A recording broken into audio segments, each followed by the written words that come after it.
Hey there, tonight we're uncovering how the ancient Greeks survived harsh winters. Not the toga-clad sunshine fest you imagined, but a world where olive oil doubled as their winter coat.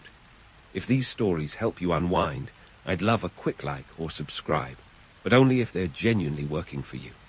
I'm curious where in the world you're listening from, so drop your location and local time in the comments. It's amazing seeing our little community span the globe through these historical tales. Now get comfortable, perhaps dim the lights, or find that perfect pillow position, and let's ease into tonight's journey together.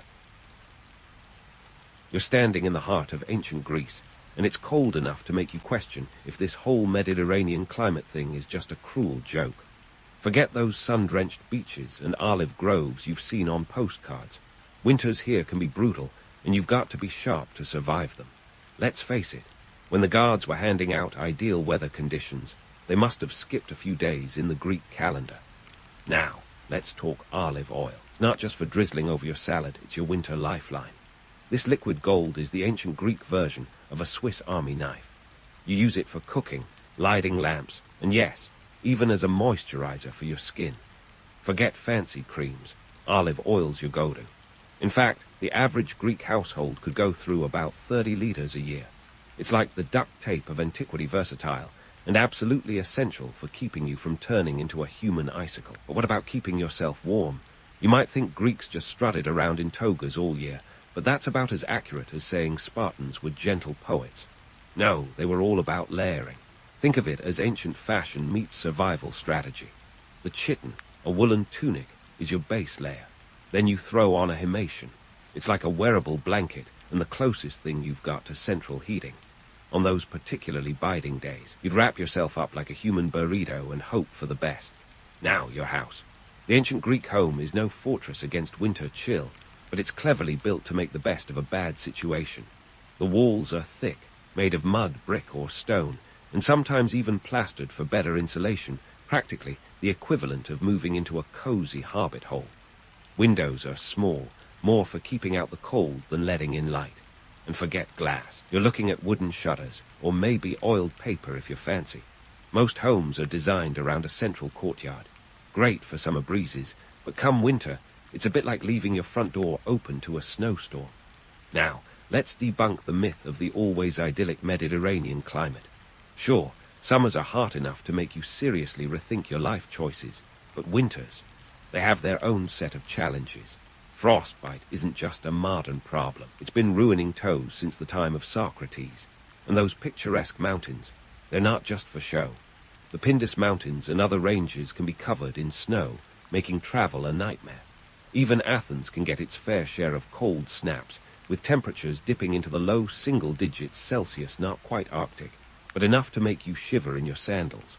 So, how does this affect the economy? Well, when your livelihood depends on agriculture, harsh winters can be a real kick in the grapes. Olives and grapes are your cash crops, and they need a delicate balance of weather to thrive.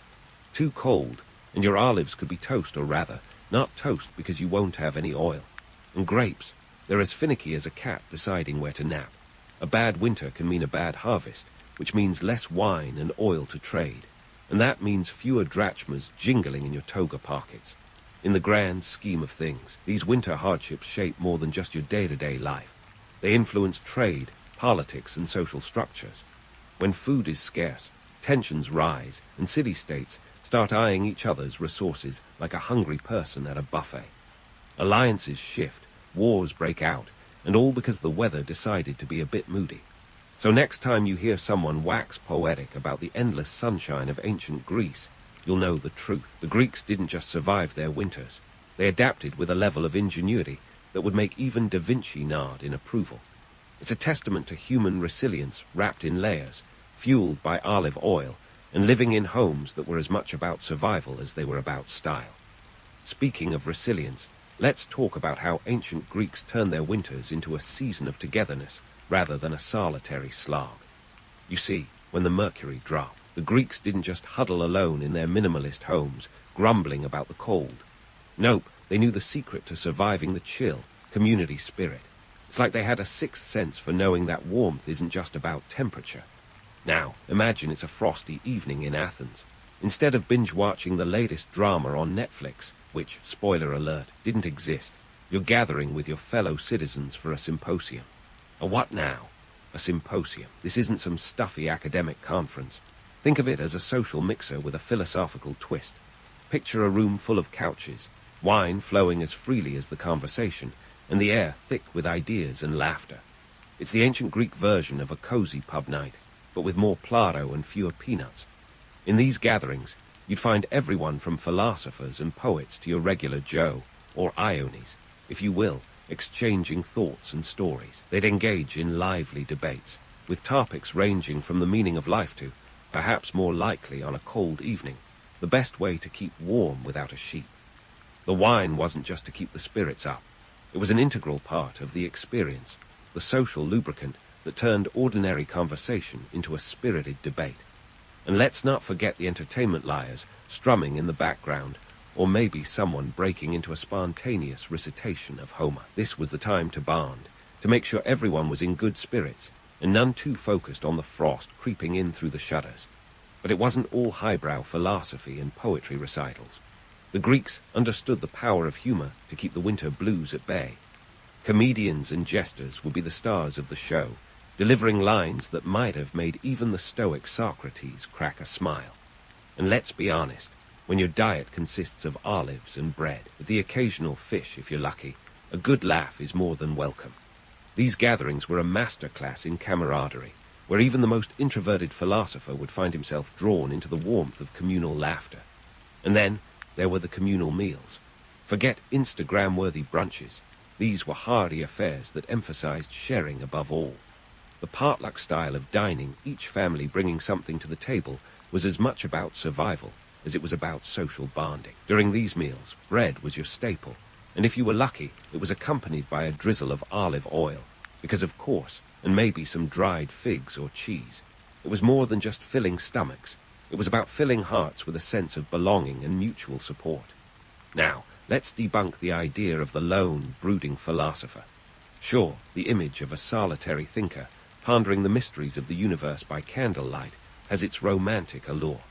But in reality, isolation was not an option.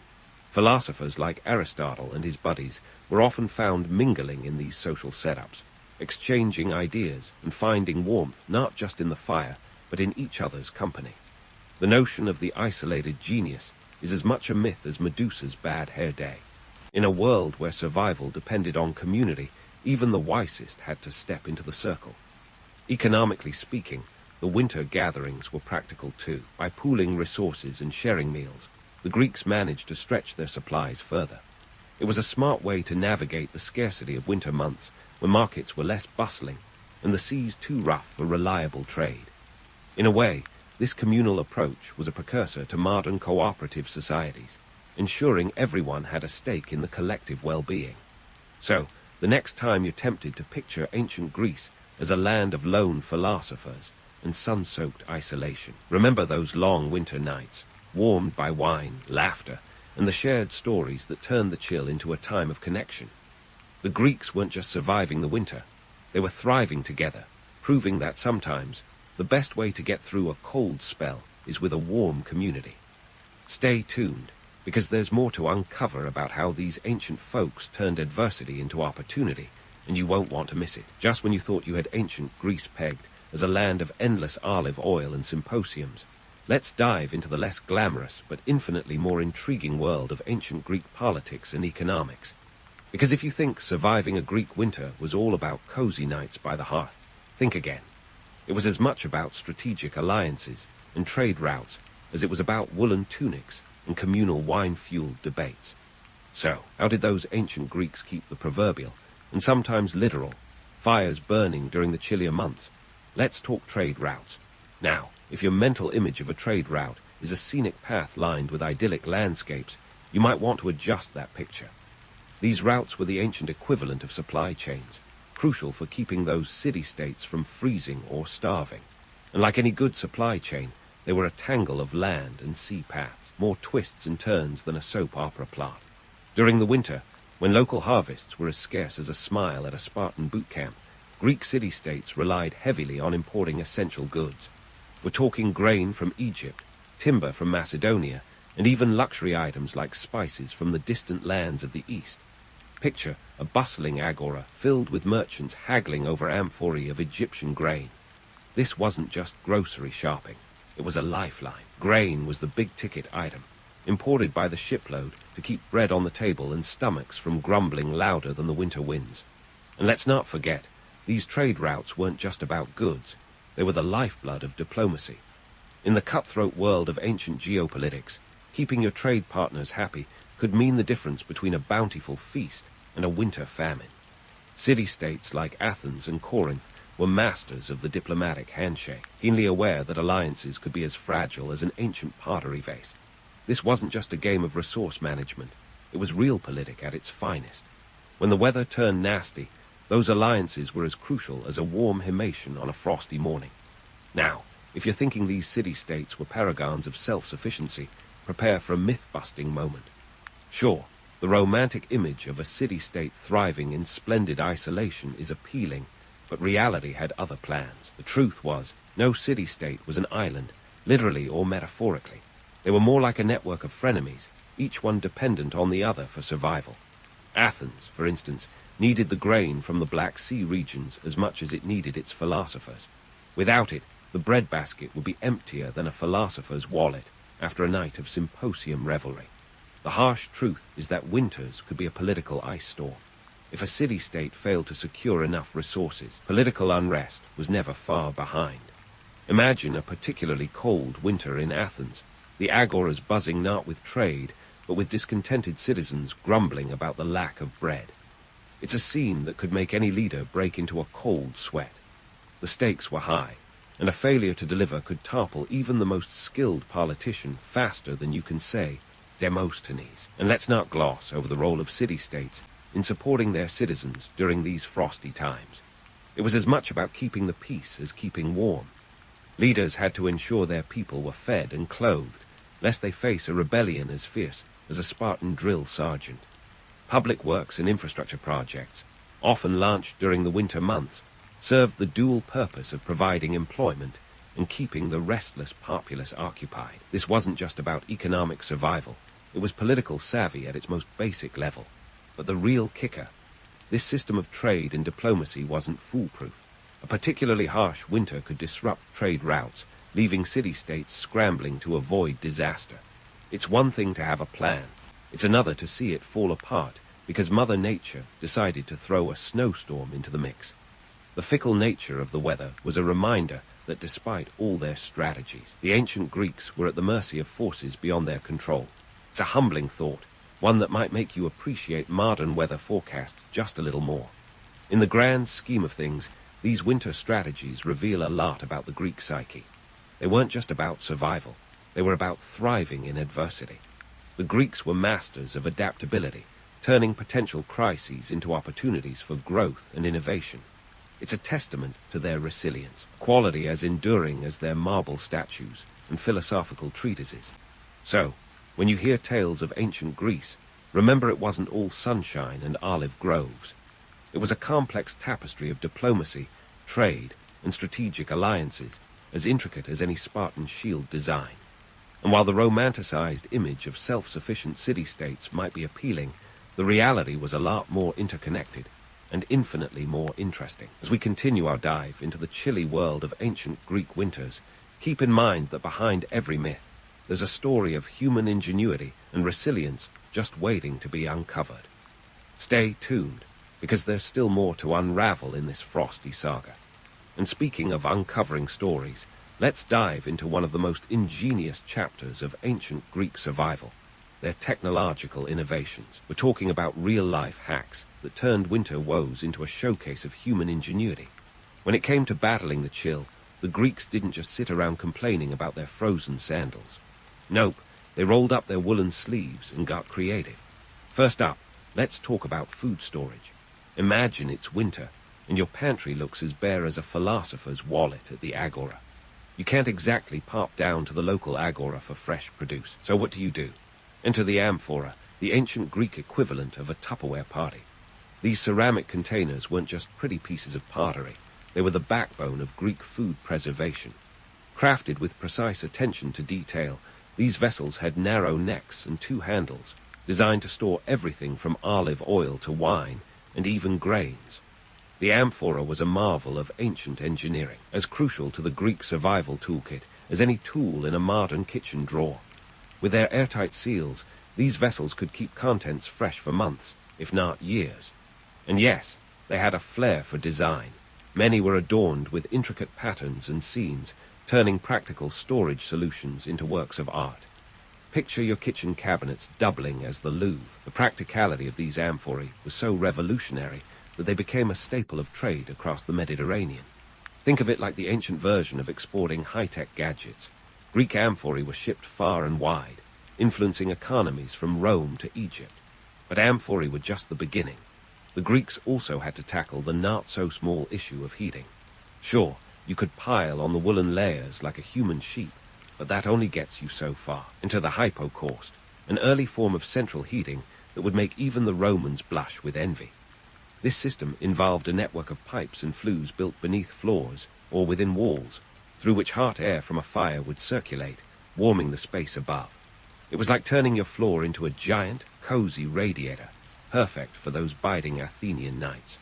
Of course, not every Greek home could afford such luxury, so many relied on the trusty brazier. Picture a portable fire pit, a ceramic bowl filled with hot coals, providing heat and the occasional unfortunate burnt foot. It was basic, but it got the job done. The brazier was a staple in many households, proving that you didn't need cutting-edge technology to fend off the cold. Sometimes, all it took was a little ingenuity and a lot of patience with smoke-filled rooms. Now, let's throw some numbers into the mix. An average Greek household might have had a few amphorae stashed away, each holding about 39 liters of wine or oil.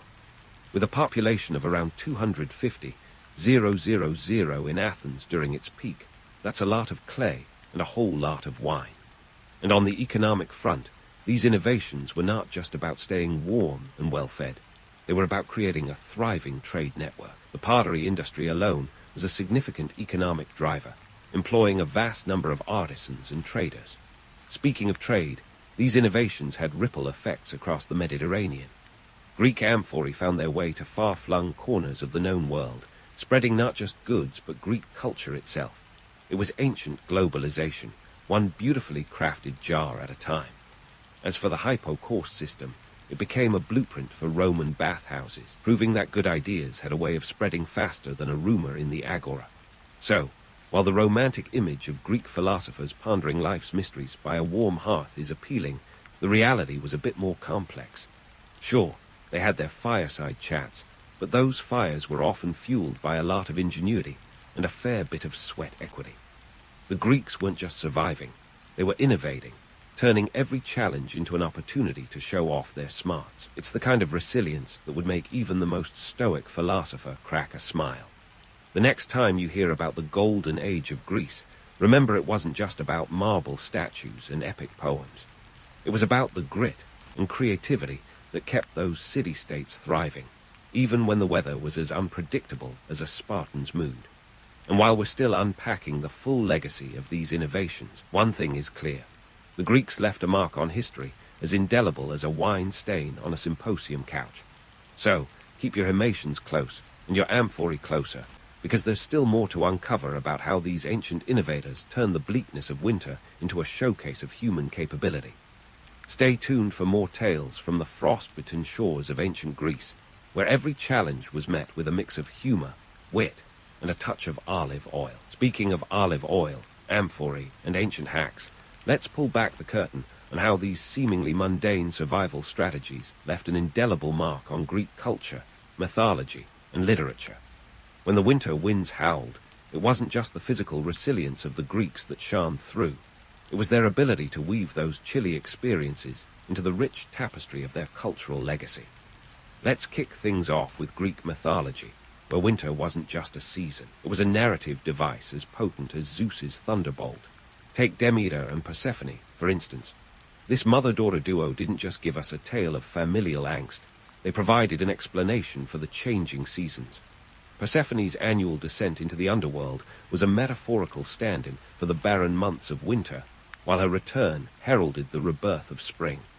It's a classic tale of life, death, and rebirth, wrapped in a mythic package that explains why the fields lay fallow every year. The Greeks didn't just survive their winters, they mythologized them, turning frosty hardship into divine drama. But mythology wasn't the only place winter woes made their mark. Greek literature, from epic poetry to philosophical musings, was tinged with the realities of the season. Homer, for example, didn't just give us tales of heroics under the blazing sun. Even in the Odyssey, there are nods to cold, unforgiving seas and the biting chill that Odysseus and his crew faced on their epic journey. And let's not forget the philosophers. While we often picture them debating in sun-drenched agoras, many of their profound thoughts were likely sparked while shivering by a modest fire. The harshness of winter provided ample fodder for reflections on the human condition, mortality, and the importance of community. Now, let's talk about the economic implications of these cold months. The ancient Greeks were nothing if not practical, and their economic strategies during winter were as much about survival as they were about innovation. Remember those amphorae we talked about? Well, they weren't just for storing food. They were a critical component of the Greek economy. These vessels not only preserved food, but also facilitated trade across the Mediterranean, turning Greek survival strategies into economic powerhouses. It's like the Greeks invented a business model that thrived on seasonal scarcity, demonstrating that necessity truly was the mother of invention. And here's where it gets really interesting. These survival strategies didn't just keep people alive, they shaped the very fabric of Greek society. The communal gatherings we mentioned earlier weren't just social events. They were essential for maintaining the social order. In a world where political alliances could be as chilly as the weather, these gatherings provided a platform for dialogue, diplomacy, and decision-making. They were the original networking events, where ideas flowed as freely as the wine. This sense of community and shared responsibility became a cornerstone of Greek civic life, influencing everything from political structures to philosophical thought. Speaking of politics, forget the notion of ancient Greece as a collection of isolated city-states, each a self-sufficient bastion of democracy and philosophy. The truth was, these city-states were more interconnected than a modern-day Wi-Fi network. Winter trade routes, the exchange of goods and ideas, and the need for mutual support forced them into a web of alliances and rivalries. It was a delicate dance of diplomacy, where the stakes were as high as an Olympic champion's jump. The Greeks understood that survival wasn't a solo act. It was a group effort, and this interdependence laid the groundwork for what would become one of history's most influential civilizations.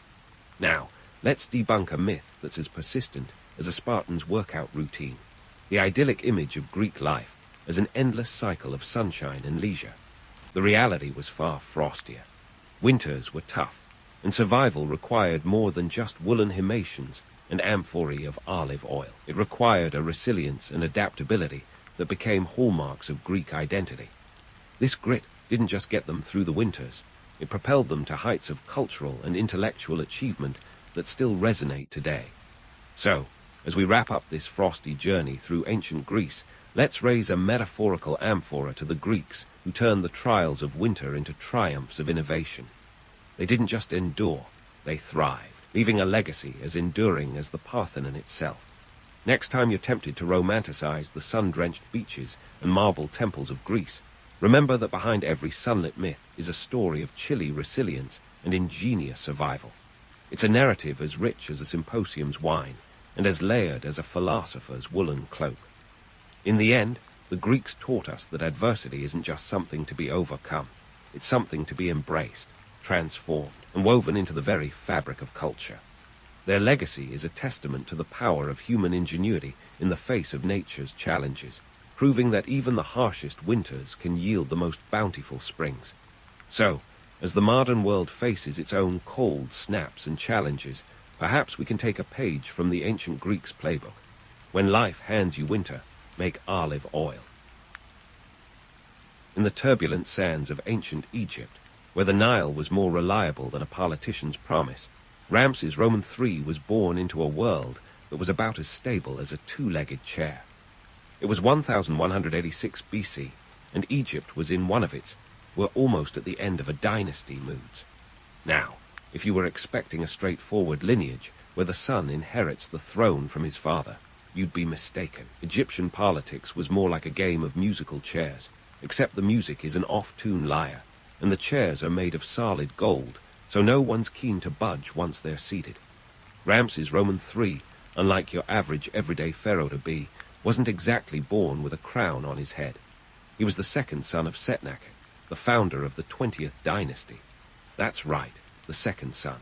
In a world where the firstborn usually had dibs on the throne, Ramses had to rely on a bit of luck, some strategic moves, and perhaps a few divine interventions to slide into the top spot.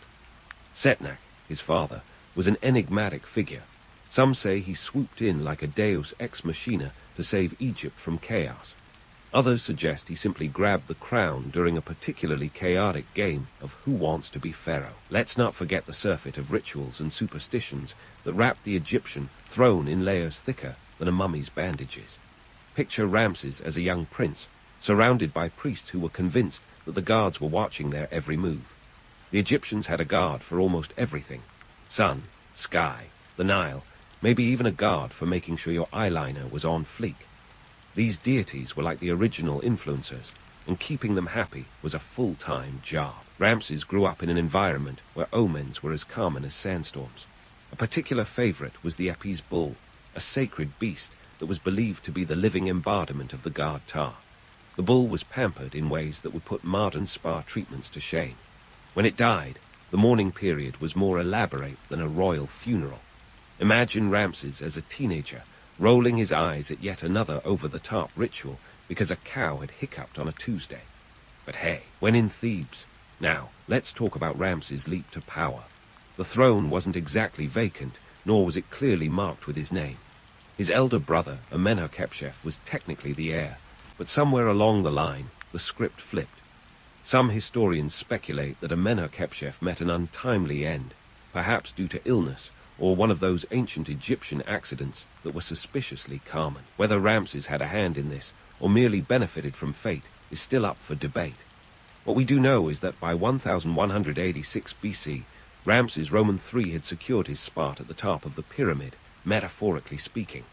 Once on the throne, Ramses had to navigate a political landscape that was as treacherous as the crocodile-infested waters of the Nile.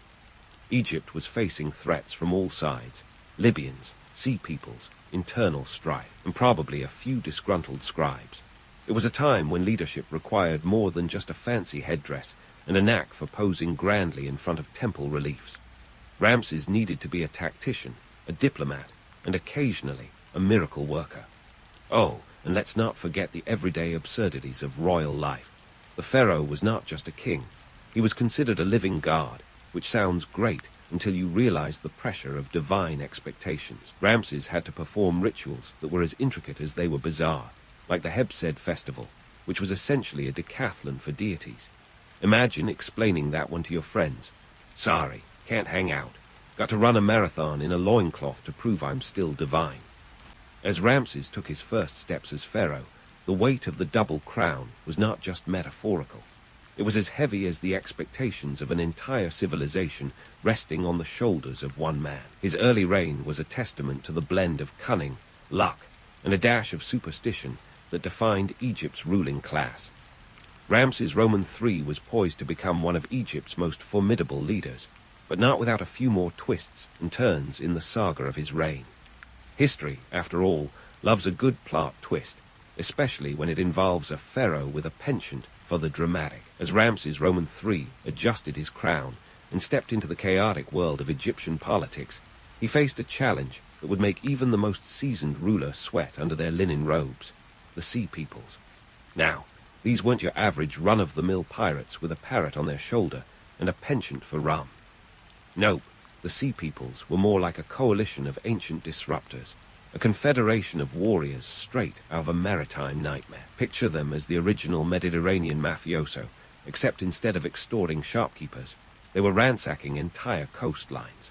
So, who were these Sea Peoples causing Ramses so much grief? Historians are still debating that one, but they agree on one thing: they were a motley crew. Some suggest they hailed from the Aegean, others point to Anatolia or even the Balkans.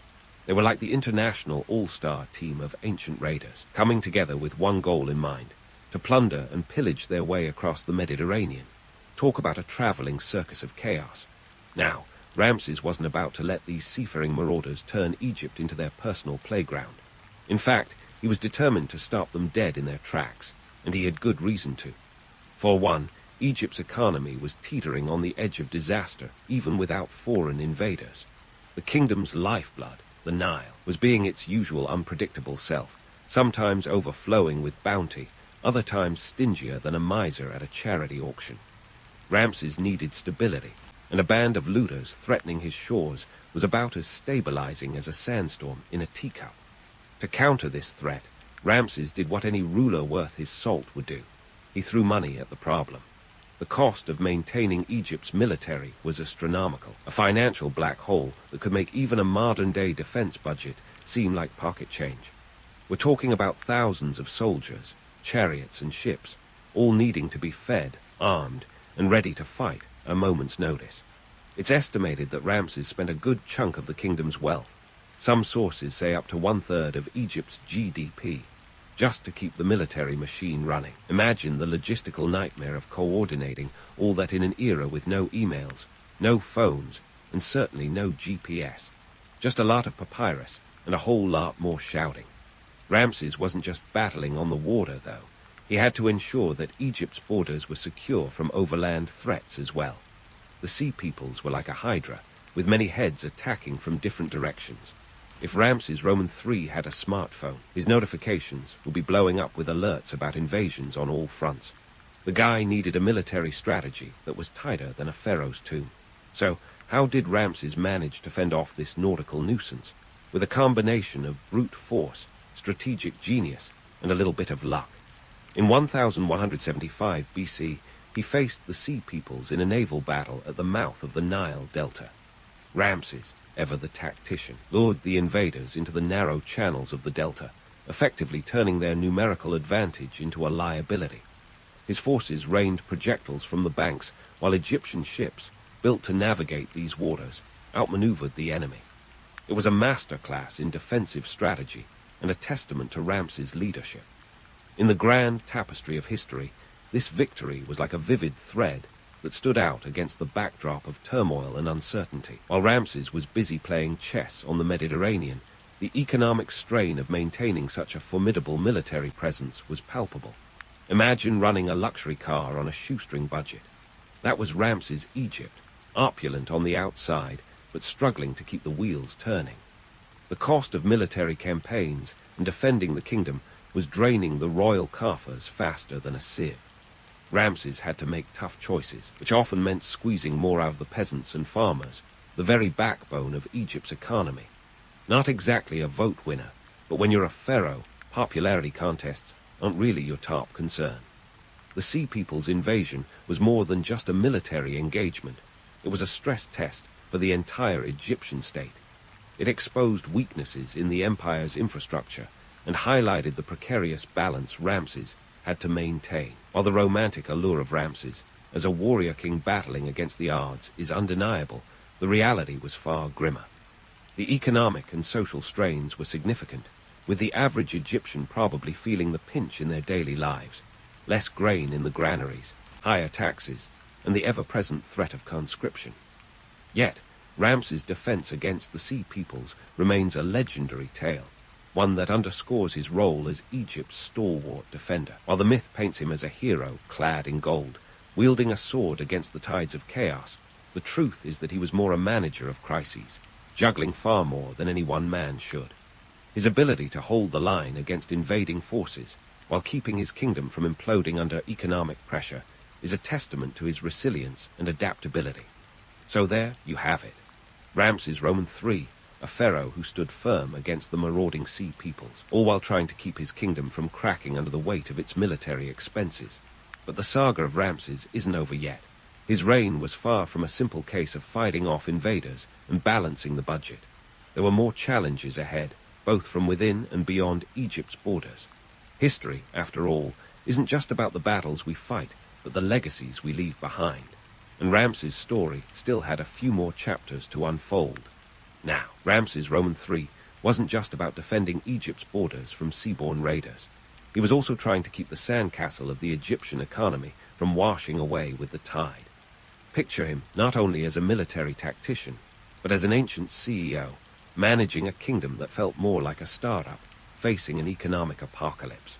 With external threats looming large, Ramses knew he needed to bolster the homeland, both economically and structurally. Enter his ambitious domestic policies, which were as grandiose as they were necessary. Let's start with the construction projects. Ramses Roman III had a penchant for building that would make modern real estate developers blush. The man was like an ancient Egyptian Barb Vila, but instead of this old house, it was more this old empire. He launched numerous projects that were part economic stimulus, part propaganda machine. Temples and monuments were his go-to, not just for their religious significance, but for the straightforward economic boon they provided. These projects were like the ancient equivalent of a government jobs program, employing thousands and feeding many mouths. But with all this building came a hefty price tag. It's estimated that these grand undertakings consumed a significant portion of the state's resources, with temple construction alone garbling up around 15% of the annual grain harvest. That's a lot of bread not going into the average Egyptian's pantry. But hey, what's a pharaoh to do when he's trying to cement his legacy, literally and figuratively? Ramses wasn't just crafting stone behemoths for the sake of art or piety. He was also crafting his image. His reign needed to be seen as prosperous and mighty, a golden age amidst the bronze. That's where the propaganda came in. Every temple relief, every monumental inscription was a testament to his prowess, depicting him as the divine hero saving Egypt from chaos. The pyramids might have been old news, but Ramses was determined to create his own indelible mark. He was the OG influencer, using stone and chisel instead of selfies and hashtags. Yet, for all the grandeur, not everything was solid as a pyramid block. Ramses' economic strategies, though well-intentioned, were like trying to fix a leaky boat with gold-plated patches.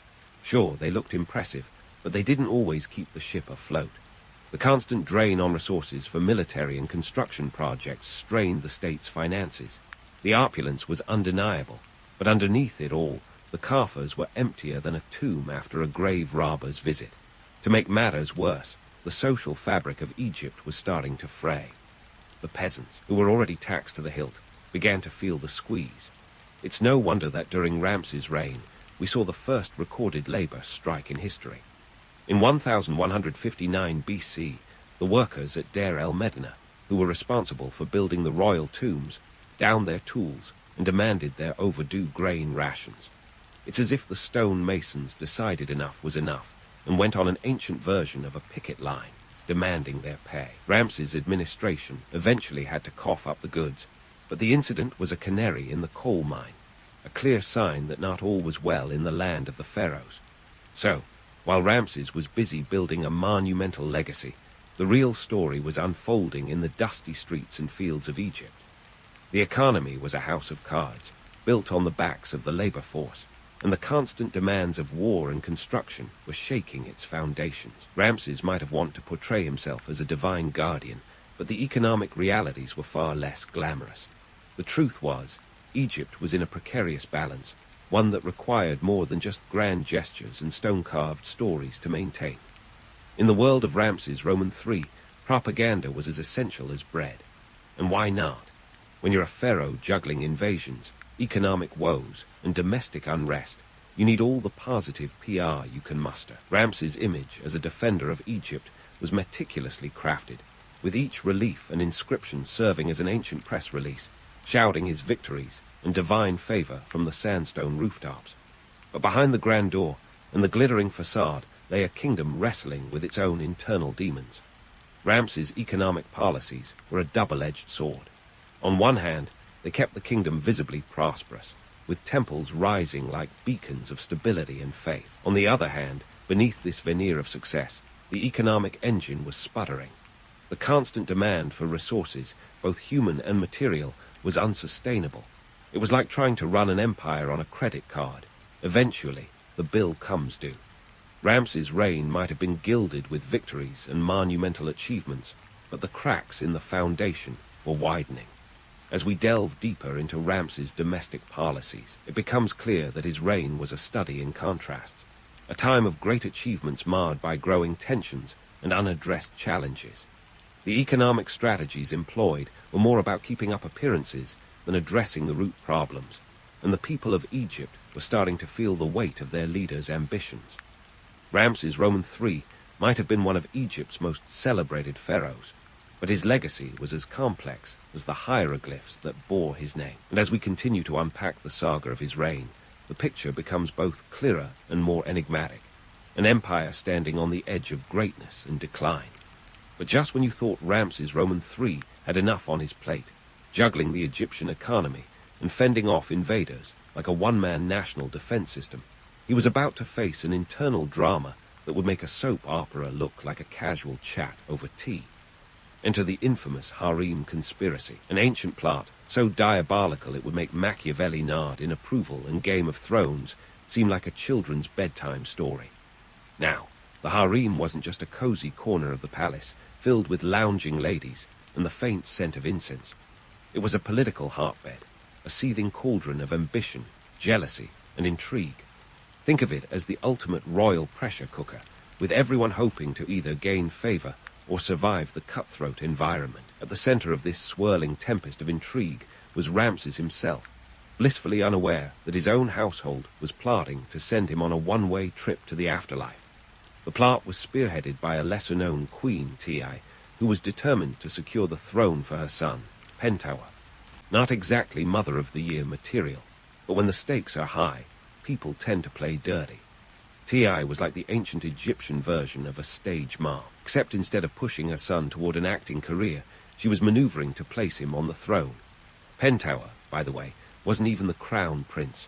That honor belonged to Ramses' other son, Amenhotep, which made Ti and Pentower's ambitions all the more audacious. The conspiracy itself was a convoluted affair, as tangled as a ball of yarn in a cat's playroom.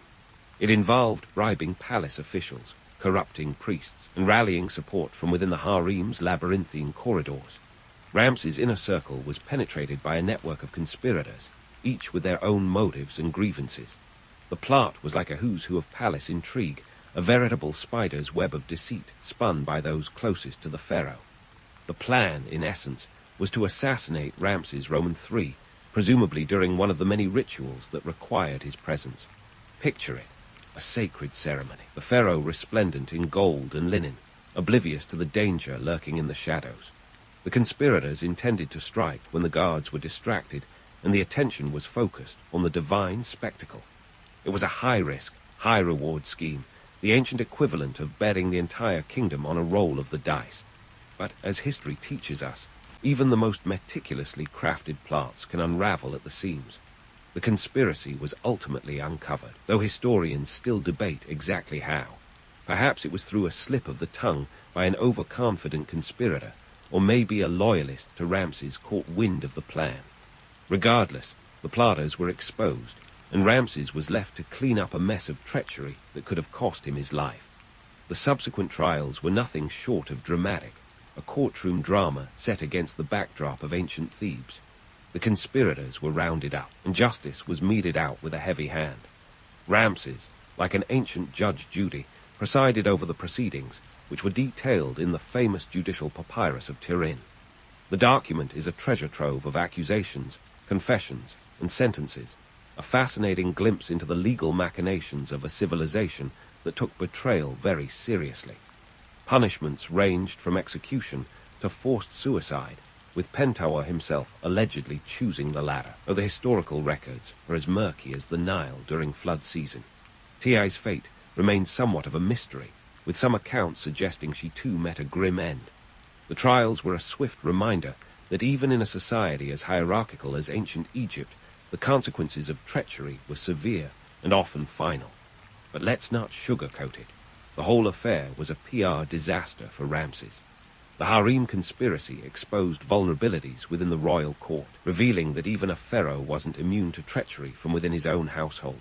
It was a stark illustration of the human condition, with all its flaws and ambitions laid bare.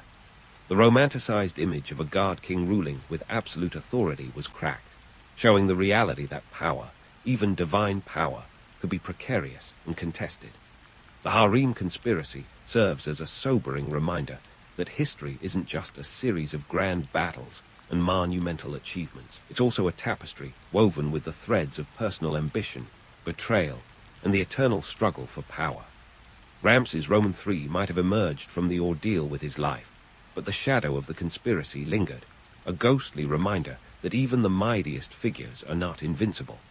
As we unravel the layers of Ramses' reign, the harem conspiracy stands out as a testament to the complexities of power and the ever-present dance of intrigue that defined ancient courts. It's a story as old as time itself, a reminder that human folly and ambition have been around for millennia, lurking in the shadows of palaces and the hearts of men.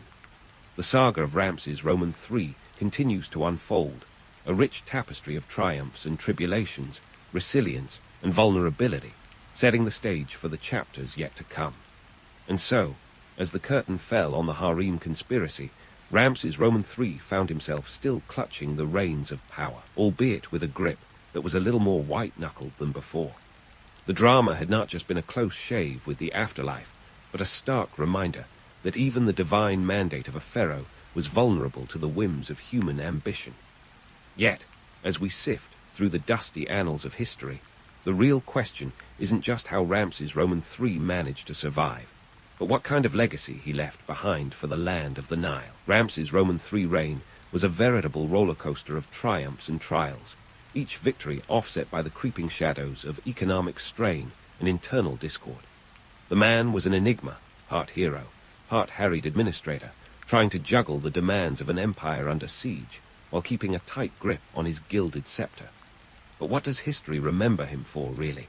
Was it his battles against the sea peoples, his grandiose construction projects, or the palace drama that would make any reality TV producer swoon? Let's start with the military feats. Ramses Roman III resounding victory against the sea peoples in 1175 BC was nothing short of legendary. It wasn't just a triumph on the battlefield.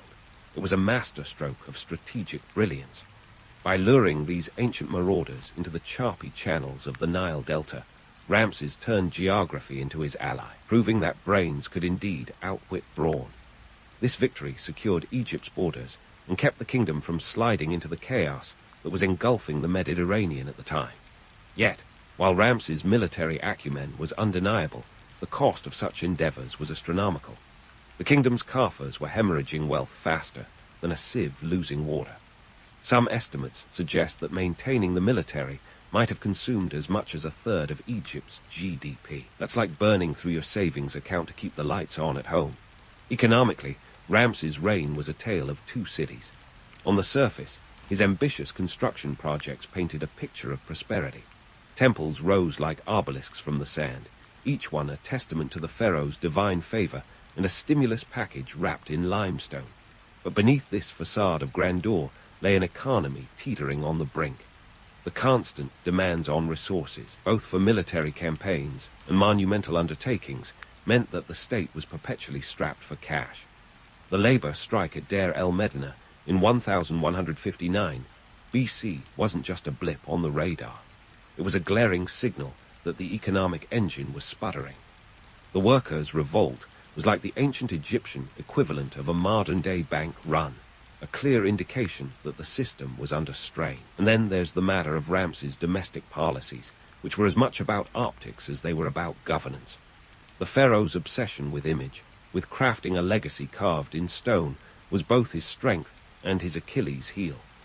Every temple relief, every monumental inscription was a piece of propaganda, a carefully curated narrative that depicted Ramses as the protector, the savior, the eternal ruler.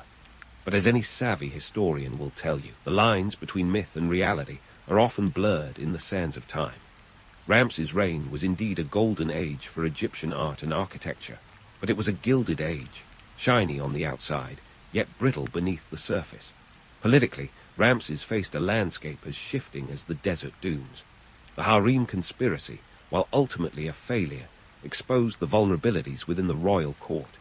It was a stark reminder that the pharaoh's grip on power, no matter how divine, was always subject to the human condition, a condition prone to ambition, envy, and the occasional dagger in the back.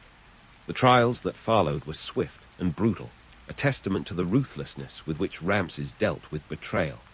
Yet the conspiracy left a lingering shadow, a testament to the fact that even a guard king wasn't immune to the machinations of his own household. So what's the final verdict on Ramses Roman III? Was he a hero or a cautionary tale? Like any good historical figure, the truth lies somewhere in between.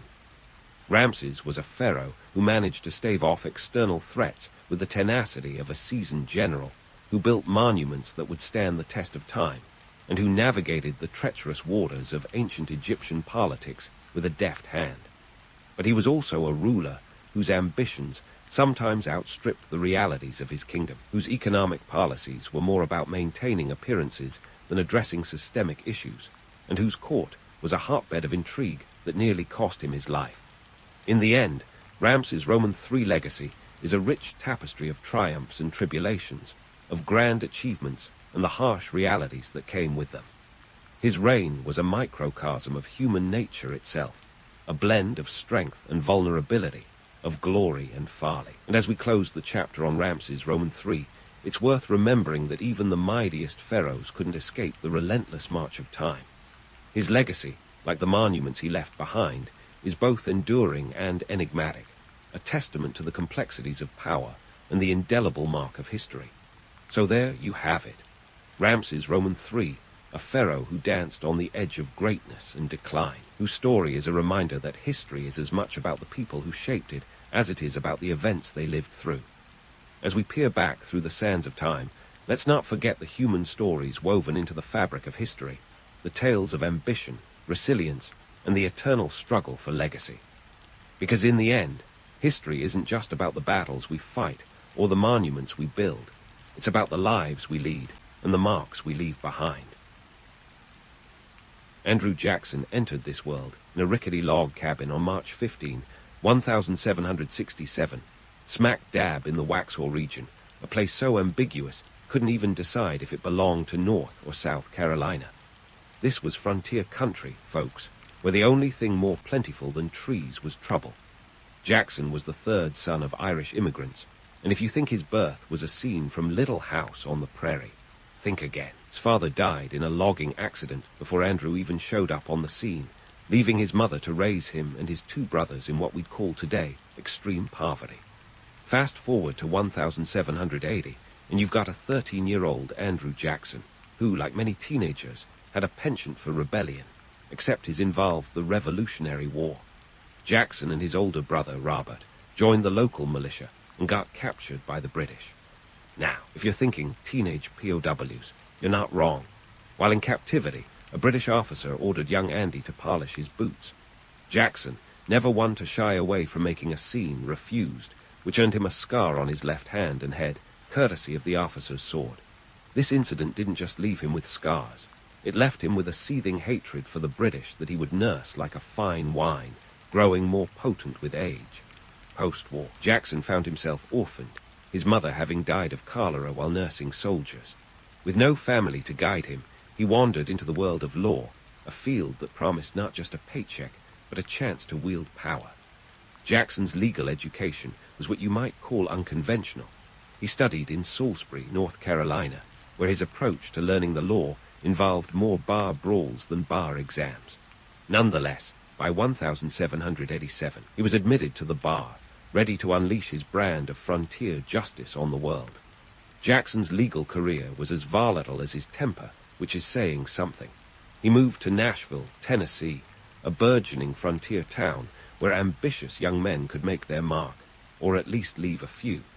By 1796, at the ripe old age of 29, Jackson was a delegate to the Tennessee Constitutional Convention and soon after became the state's first congressman. His rise was meteoric, but not without its fair share of drama. Now, let's talk duels. Because what's a story about Andrew Jackson without a touch of gunpowder and a hint of insanity? Jackson fought in over 100 duels, allegedly, but we'll get to that myth-busting part. The most famous of these was with Charles Dickinson in 1806. Dickinson insulted Jackson's wife, Rachel, and well, that was one line too far. They met at dawn, pistols at the ready. Dickinson shot first, hitting Jackson in the chest. The bullet was lodged so close to Jackson's heart that it couldn't be removed, but Jackson, never one to let a little thing like a mortal wound slow him down, steadied himself and took aim. His shot killed Dickinson, and Jackson walked away, bullet still inside, as if he were just strolling home from a Sunday picnic. Jackson's dueling habit wasn't just a personal quirk, it was emblematic of his whole ethos. Honor, reputation, and the willingness to defend both with deadly force were the currencies of the frontier. It's tempting to romanticize this as a kind of rugged individualism, but let's be real. It was reckless, dangerous, and often downright idiotic. Yet, it's this very audacity that made Jackson a symbol of the self-made man, the quintessential American myth. Speaking of myths, let's dive into the legend of Jackson the frontiersman. Sure, he had the grit and the glare, but the wilderness wasn't just a backdrop for Jackson's adventures. It was a crucible that forged his character. The reality is, life on the frontier was nasty, brutish, and not nearly as short as Jackson might have liked, given the number of bullets he collected. The frontier was a place where conflicts were settled with fists, firearms, or both, and Jackson thrived in this chaotic milieu. Yet, even as he carved out his reputation as a tough-as-nails lawyer and politician, he was also a land speculator, a slave owner, and a plantation owner, a trinity of practices that were less about rugged self-reliance and more about the very real, very ugly business of exploiting resources and people. Jackson's Hermitage plantation eventually spanned over 1,000 acres, worked by more than 150 enslaved people by the 1,820. It's a harsh truth that the wealth and power Jackson accumulated were built on the backs of those who had no say in their fate. For all his faults, and there were many, Jackson's life was a testament to the chaotic, anything-goes atmosphere of the early American Republic. He was a man of contradictions, a champion of the common man who was anything but common, a defender of the Union who often acted like a one-man army. His explosive temper and unyielding nature made him both feared and revered, a figure whose life story reads like a novel penned by a writer with a taste for the dramatic and the absurd.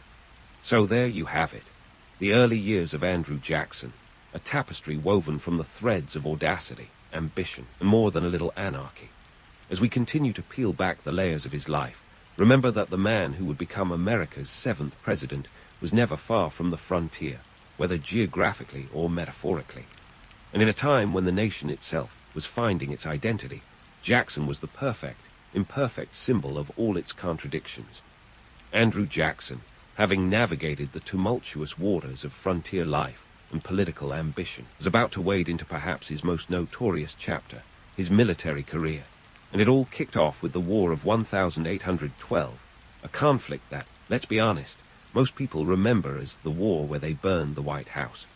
But for Jackson, it was a stage to showcase his audacity, a word that might as well have been tattooed across his forehead. Now, let's set the scene. America was knee-deep in a war that was as confusing as it was unpopular. The nation was squaring off against Britain, again, mainly because the Brits were being a bit too handsy with American sailors and trade routes. But while politicians and generals were busy squabbling over strategy, Jackson was in Tennessee, sharpening his sword and waiting for his moment. And his moment came in 1813, when he was tasked with dealing with the Creek Indians in what is now Alabama. The Creek War was part of the larger conflict, and a brutal affair, marked by horrifying massacres and reprisals.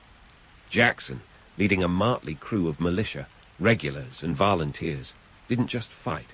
He bulldozed his way through the enemy with a mix of ferocity and sheer willpower.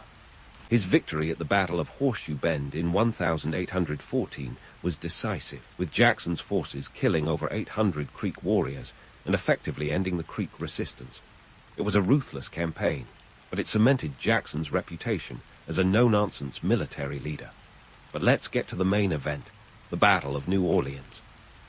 New Orleans in 1815, a city as strategic as it was soggy, sitting at the mouth of the Mississippi and controlling access to the interior of the nascent United States. The British wanted it, and Jackson was just the man to stop them. The stage was set for a showdown that would go down in history, even if the timing was more than a bit awkward.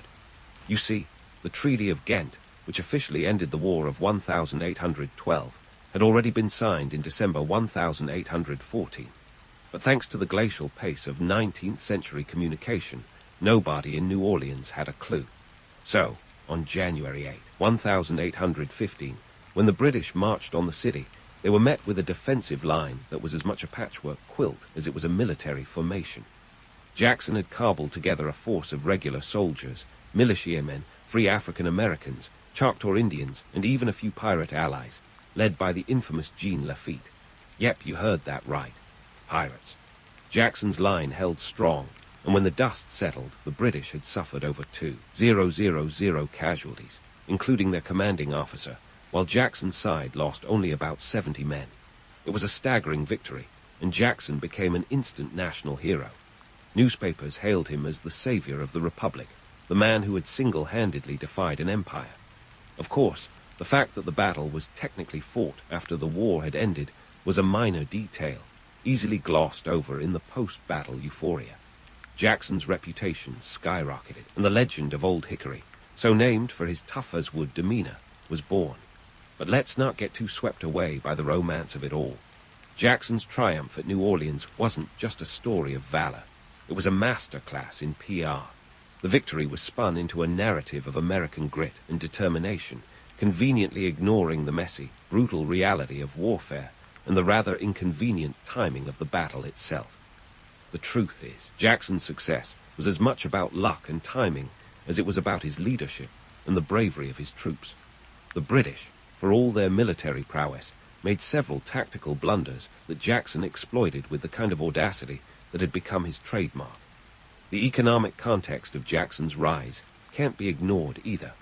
The War of 1812, while disastrous in many ways, had a unifying effect on the young American nation. It fostered a sense of identity and nationalism, and Jackson's victory fit neatly into this narrative. He became a symbol of the American spirit, tough, resilient, and a little bit reckless. And in a country still figuring out what it meant to be American, Jackson's larger-than-life persona was just the kind of mythology people could rally around.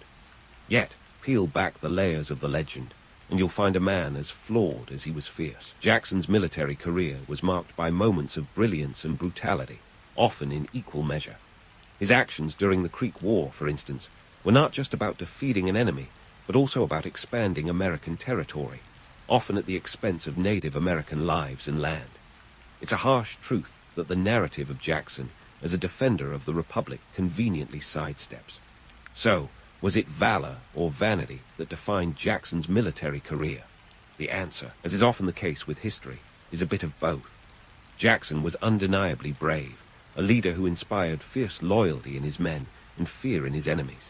But he was also a man driven by ego and ambition, someone who saw the world in stark terms of friend or foe, ally or adversary.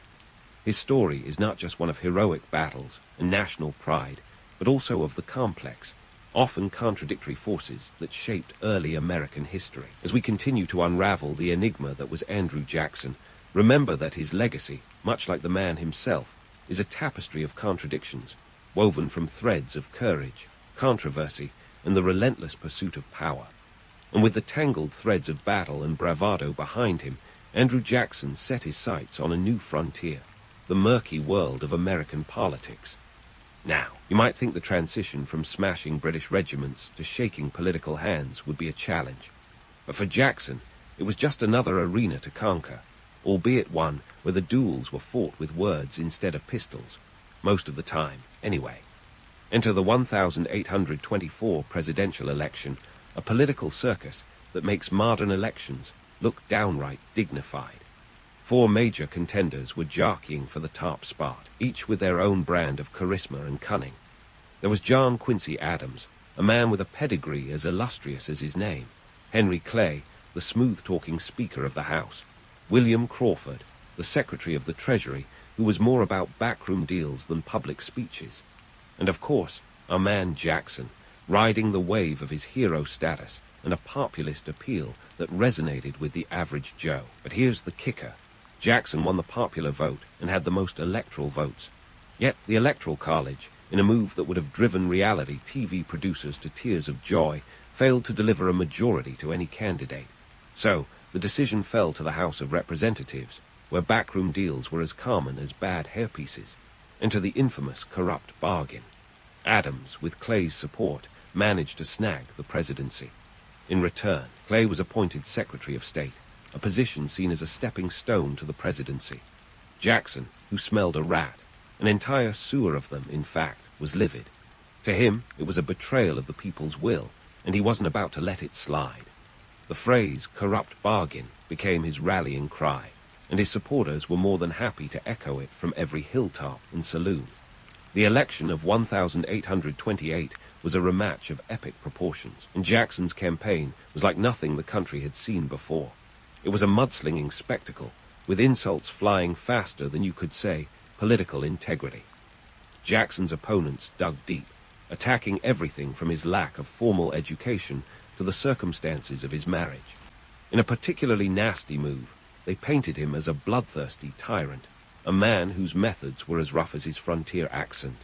But Jackson had his own arsenal of attacks. He painted Adams as an aloof elitist, a man more comfortable in the drawing rooms of Europe than the dusty streets of America. And it worked. Jackson's image as a rugged man of the people resonated in a nation that was expanding westward, where the frontier mentality was still very much alive. When the votes were counted, Jackson emerged victorious, a populist triumph that was both celebrated and feared. He was the first president from west of the Appalachian Mountains, a symbol of the shifting power dynamics in the young republic. His inauguration in 1829 was a raucous affair, with thousands of supporters descending on Washington to witness their hero take office. The White House reception was so rowdy that Jackson reportedly had to escape through a window to avoid being crushed by the enthusiastic crowd. But let's not get too carried away with the image of Jackson as the people's champion. Yes, he was a populist icon, but his presidency was more complex than the simple narrative of a man standing up for the common folk. For starters, Jackson's version of democracy was as much about consolidating power as it was about empowering the people. His approach to governance was often unilateral, a reflection of his military background where decisive action was valued over consensus building. Take the spoils system, for instance. Jackson believed that government jobs should go to loyal supporters, a practice that sounds suspiciously like patronage, because, well, that's exactly what it was. Critics argued it bred corruption and cronyism, but Jackson saw it as a way to democratize the government, bringing in new blood and kicking out what he saw as an entrenched elite. Then there was the Bank War, a battle that pitted Jackson against the Second Bank of the United States, which he viewed as a monster of corruption, holding too much power in the hands of too few. In 1832, he vetoed the renewal of the bank's charter, a move that was both bold and controversial. Supporters hailed it as a stand against elitism, while opponents warned it could destabilize the economy. In the end, the bank's demise was a victory for Jackson, but it also ushered in a period of financial instability, a classic case of winning the battle but losing the economic war. And let's not forget the Indian Removal Act of 1830, a stain on Jackson's legacy that can't be ignored. Jackson believed in expanding American territory, but that expansion came at a devastating cost to Native American tribes. The act led to the forced relocation of thousands, known as the Trail of Tears, a brutal march that left a trail of suffering and death in its wake. Jackson's policies were driven by a belief in manifest destiny, but they were also rooted in a deep-seated view that Native Americans were obstacles to progress. It's a harsh truth that shatters the romantic image of Jackson as a simple man of the people. In the economic realm, Jacksonian democracy was a double-edged sword. On one hand, it championed the idea of economic opportunity for white men, promoting the notion that anyone could rise to wealth and prominence through hard work and determination. On the other hand, it ignored the systemic inequalities that left many marginalized groups out of the American dream. Jackson's policies favored agrarian interests and the expansion of slaveholding territories, reinforcing the economic divide between North and South, a divide that would eventually lead to civil war. So, what do we make of Andrew Jackson, the man who rose from the frontier to the presidency? Was he a democratic hero or a demagogue in disguise? The truth, as always, is somewhere in between. Jackson was a product of his time, a man whose life mirrored the contradictions of a nation still grappling with its identity. His legacy is a tapestry of triumphs and tragedies, a reminder that history is never as simple as it seems.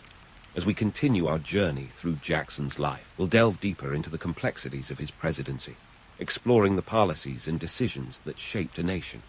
But for now, let's leave Jackson at the helm of a young republic, a figure as polarizing as the era he helped define. His story is far from over, and the chapters that follow are filled with intrigue, ambition, and the relentless pursuit of a vision that was as flawed as it was formidable. As Andrew Jackson steadied himself at the helm of an unpredictable republic, the man who was as subtle as a sledgehammer had his work cut out for him. The frontier warrior-turned-president was more accustomed to charging through problems head first than tiptoeing around them. And that's exactly how he tackled the presidency, charging straight into the moral and economic quagmire that was the Indian Removal Act and his war against the Bank of the United States. Let's start with the Indian Removal Act of 1830, a piece of legislation that's as infamous as it is misunderstood. Think of it as the grim reaper of Jackson's presidency, cloaked in the guise of progress. The act authorized the relocation of Native American tribes from their ancestral lands in the southeastern United States to territories west of the Mississippi. Jackson, who was no stranger to the harshness of frontier life, viewed this as a benevolent move, a chance for Native Americans to avoid extinction by getting out of the way of so-called civilization. But let's not sugarcoat it. The act was anything but benevolent. It led to the forced migration of over 60,000 Native Americans and the death of thousands on the Trail of Tears, a tragic exodus that's etched into the annals of American history like a scar. Jackson's rationale. He believed in the inevitability of American expansion, a concept cozily wrapped in the rhetoric of manifest destiny. In his mind, the nation's growth was as unstoppable as his own temper. He saw the fertile lands of Georgia, Alabama, Mississippi, and Florida as ripe for the plucking, an agricultural gold mine wasted on tribes like the Cherokee, Creek, and Seminole. Jackson's view was stark: adapt, move, or face obliteration. Harsh, absolutely. But in the mind of Old Hickory, it was a necessary evil to clear the path for his vision of an agrarian empire. Economically, the act was a land-grab bonanza for white settlers and speculators who swooped in like vultures. The government doled out millions of acres through lotteries and sales, a practice that swelled state coffers and fueled the expansion of the Cotton Kingdom. But the economic boom came with a dark side. The displacement of Native Americans wasn't just a moral failing. It was a calculated economic strategy that profited off the backbreaking labor of enslaved people who were brought in to work these newly acquired lands. It was a vicious cycle of exploitation that underscored the nation's deepening reliance on slavery, a topic that would soon ignite the fires of civil conflict. Now, let's pivot to Jackson's epic showdown with the Bank of the United States, which he viewed with about as much fondness as a rattlesnake in his boot. Established in 1816, the bank was a financial behemoth, controlling the nation's credit and currency supply. To Jackson, it was a monster of corruption and elitism, a tool of the rich that wielded far too much influence over the economy. In 1832, when Congress passed a bill to renew the bank's charter, Jackson wielded his veto pen like a weapon, striking it down with the kind of flair that would make any reality TV host proud. His veto message, a fiery manifesto against concentrated power, painted the bank as an institution that favored the rich and powerful at the expense of the humble members of society. The battle didn't end with a veto. Jackson, ever the man of action, ordered the withdrawal of federal deposits from the bank. Instead, he redistributed them to various state banks, affectionately dubbed pet banks. It was a move that sent shockwaves through the financial system, triggering a credit crunch and speculative frenzy. The economy, much like a poorly constructed house of cards, wobbled under the strain. The ensuing panic of 1837 was a financial crisis that saw businesses collapse, unemployment soar, and banks fail, a chaotic economic hangover that outlasted Jackson's presidency. Critics labeled Jackson's actions as reckless, accusing him of destabilizing the economy and overstepping his bounds. Supporters, however, saw him as a hero who stood up to a financial oligarchy. The truth, as always, is tangled somewhere in the middle.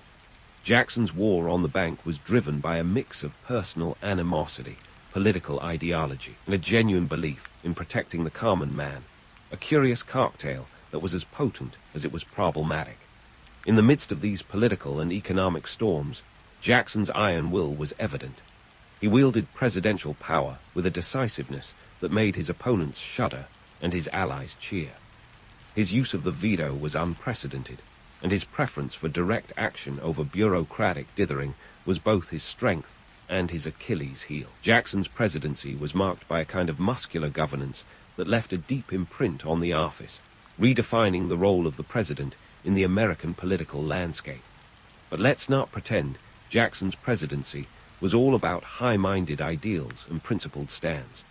His stubbornness was legendary, a trait that could be as maddening as it was effective. Whether he was clashing with Congress or sparring with his own cabinet, Jackson's leadership style was more akin to a general leading a charge than a president building consensus. It's tempting to romanticize this as rugged individualism, but it also bordered on authoritarianism, a tendency that laid bare the contradictions in his vision of democracy. Jackson's legacy is a complex tapestry, woven from threads of triumph and tragedy. He was a man who championed the cause of the common man, yet his policies often trampled the rights of those who didn't fit into his narrow vision of who that common man was. His presidency was a turning point in American history, a time when the nation grappled with its identity, and the tensions that would eventually lead to civil war simmered beneath the surface. As we leave Jackson amidst the political and economic chaos he helped create, remember that his story is far from over. The next chapter in his life, his post-presidency and enduring influence, awaits. For now, though, let's reflect on a presidency that was as turbulent as it was transformative, a reminder that history is rarely neat and tidy, and that the legacies of those who shape it are often as flawed as they are formidable. As we close the book on Andrew Jackson's presidency and peer into the legacy he left behind, it's like staring into a kaleidoscope of contradictions. On one hand, here was a man who rode into power on the promise of expanding democracy, the self-styled champion of the common man who tried to bulldoze the old elite like a frontier cabin in a spring flood. On the other, he was a president who trampled the rights of Native Americans and wielded his power like a sledgehammer, leaving many to question whether his version of democracy was more about the demos or the crescent. Jackson's legacy is a tangled mess of triumphs and tragedies, a tapestry that reflects the messy, vibrant, and often brutal reality of early 19th century America. He was a populist icon before populism was cool, a man whose appeal lay in his ability to connect with voters who felt marginalized by the political elites of the day. His raucous inauguration in 1829 was a testament to his mass appeal, drawing thousands of supporters who turned the White House into a scene more reminiscent of a wild frontier hoedown than a solemn state affair. It was democracy in action, or anarchy, depending on whom you ask. Yet, the democracy Jackson expanded was far from universal. His policies were unapologetically exclusionary, favoring white male suffrage while leaving women, black Americans, and Native Americans out in the cold. The Indian Removal Act of 1830 stands as a glaring example of this selective expansion, a policy that forcibly evicted native tribes from their lands to make way for white settlers, a move that was as lucrative economically as it was devastating morally. The Trail of Tears wasn't just a footnote in history. It was a grim reality for the thousands who suffered and died along the way. Jackson's tempestuous relationship with the Second Bank of the United States was another facet of his complex legacy. His veto of the bank's rich charter and subsequent dismantling of its power was hailed by supporters as a victory against economic tyranny and elitism. Critics, however, saw it as the reckless act of a man who put personal vendettas above national stability. The Panic of 1837, which followed Jackson's presidency, was a financial disaster that many historians attribute, at least in part, to his economic policies. It was a classic case of winning the battle but losing the economic war, a reminder that economic populism can sometimes leave a hangover that lasts longer than the party. But let's not just focus on the doom and gloom. Jackson did leave some positive marks on American politics, most notably his expansion of presidential power. His use of the veto set new precedents, transforming it from a mere constitutional tool into a political weapon. He showed that a president could be more than just a passive observer. He could be an active player in shaping policy. This shift laid the groundwork for a more assertive executive branch, a legacy that echoes in the corridors of power even today. And then there's the mythic image of Jackson himself, Old Hickory, the rugged frontiersman who clawed his way to the top through sheer grit and determination. It's a narrative that's as American as apple pie, the story of the self-made man who defied the odds. Yet peel back the layers, and you'll find a man whose rise was as much about political savvy and ruthless ambition as it was about hard work. Jackson was a master of image, crafting a persona that resonated with the common folk while masking the complexities of his character. So, what do we make of Andrew Jackson? Was he a democratic hero or a populist demagogue? The answer, like most things in history, isn't black and white. Jackson was a man who mirrored the contradictions of his time, a period when America was struggling to define itself, torn between the ideals of liberty and the realities of expansion. His legacy is a reminder that history is rarely a tale of simple heroes and villains. It's a tapestry of human ambition and frailty, woven from threads of vision and vanity. As we ponder Jackson's impact, we must ask ourselves, is history kinder to the bold or the brash? Jackson was undoubtedly both, a figure who looms large over the American political landscape like a towering oak that casts both light and shadow. His story challenges us to consider the complexities of leadership and the cost of progress, to question the narratives we embrace and the myths we create. In the end, Jackson's legacy is as multifaceted as the nation he helped shape, a reminder that the past is never as simple as it seems, and that the stories we tell are as much about who we are as they are about those who came before us. So, as you drift off with new knowledge tucked under your pillow, consider this. Andrew Jackson was a product of his time, but he was also a man who left an indelible mark on the pages of history. His life was a testament to the power of ambition and the perils of unchecked authority, a story that continues to resonate in the halls of power and the hearts of the people. And as we close the book on Old Hickory, let's remember that history, much like life, is a journey of contradictions, one where the bold and the brash often leave the deepest footprints. In the bustling markets of the ancient Mediterranean, where the scent of spices mingled with the salty sea breeze, a band of shrewd seafarers was quietly setting the stage for one of history's most profound revolutions. Enter the Phoenicians, your go-to ancient world logistics experts. They weren't just schlepping around goods, they were busy scribbling down the future of communication. Around 1050 BCE, these merchant masterminds whipped up a little something we now call the Phoenician alphabet, and spoiler alert, it was a game changer. Let's set the scene. The ancient world was a bit of a bureaucratic nightmare. If you thought today's paperwork was a drag, try dealing with cuneiform or hieroglyphs. Imagine chiseling your grocery list on a clay tablet or painting it in exquisite detail on a temple wall. Those writing systems were about as user-friendly as a 200-page instruction manual in ancient Sumerian. Enter the Phoenicians with their streamlined 22-character alphabet. They took the world of writing from a complicated art project to something you could jot down on a scrap of papyrus. It was like moving from dial-up to fiber optic overnight. But why did these savvy seafarers decide to simplify writing? Spoiler, it wasn't for love of language. It was about cold, hard profit. The Phoenicians were all about the Benjamins, or in their case, the silver shekels. They were traders, and efficient communication was just good business. With their alphabet, they could quickly record transactions, keep track of inventory, and send out orders faster than you could say supply chain management. Now, let's not romanticize the Phoenicians too much. Sure, they revolutionized writing, but they were still ancient capitalists at heart. Their ports were the Wall Streets of the ancient world, bustling with activity from sunrise to sunset. The alphabet was their secret weapon, a tool that enabled them to dominate trade routes from the shores of modern-day Lebanon to the distant coasts of Spain. And while the romantic image of Phoenician sailors bravely navigating uncharted waters sounds like something out of a Hollywood epic. The truth is these guys were as motivated by profit margins as any modern-day CEO. The Phoenician alphabet was the ultimate ancient life hack, cutting down on the time and resources needed to document commercial transactions. It was a stroke of genius that made the paperwork less of a Herculean task. In a world where time was money, this was revolutionary. The simplicity of the alphabet meant it could be learned by anyone with a pulse, democratizing literacy in a way that previous systems never could.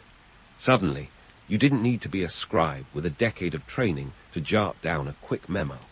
The Phoenicians had effectively put the power of the written word into the hands of the masses, or at least into the hands of anyone who could afford to trade. And let's not forget the ripple effect. The Phoenician alphabet didn't just stay put. It spread faster than a cat meme on social media. It was adopted and adapted by the Greeks, who then passed it on to the Romans, and before you knew it, the alphabet had its stamp all over the Western world. The A to Z we use today. Yeah, you can thank the Phoenicians for that. So, while the idea of ancient cartographers and merchants jotting down notes in the margins of their sea charts might sound quaint, it was a practical necessity. Trade was the lifeblood of the Phoenician economy, and their alphabet was the circulatory system that kept it pumping. It was an ingenious solution to a practical problem, but also a reminder that even in ancient times, the drive to simplify, streamline, and profit was alive and well. The Phoenicians may have been ancient, but they were anything but old-fashioned. Their legacy is a testament to the enduring power of innovation driven by necessity and the unquenchable pursuit of economic advantage. In the end, the Phoenicians didn't just leave us with an alphabet.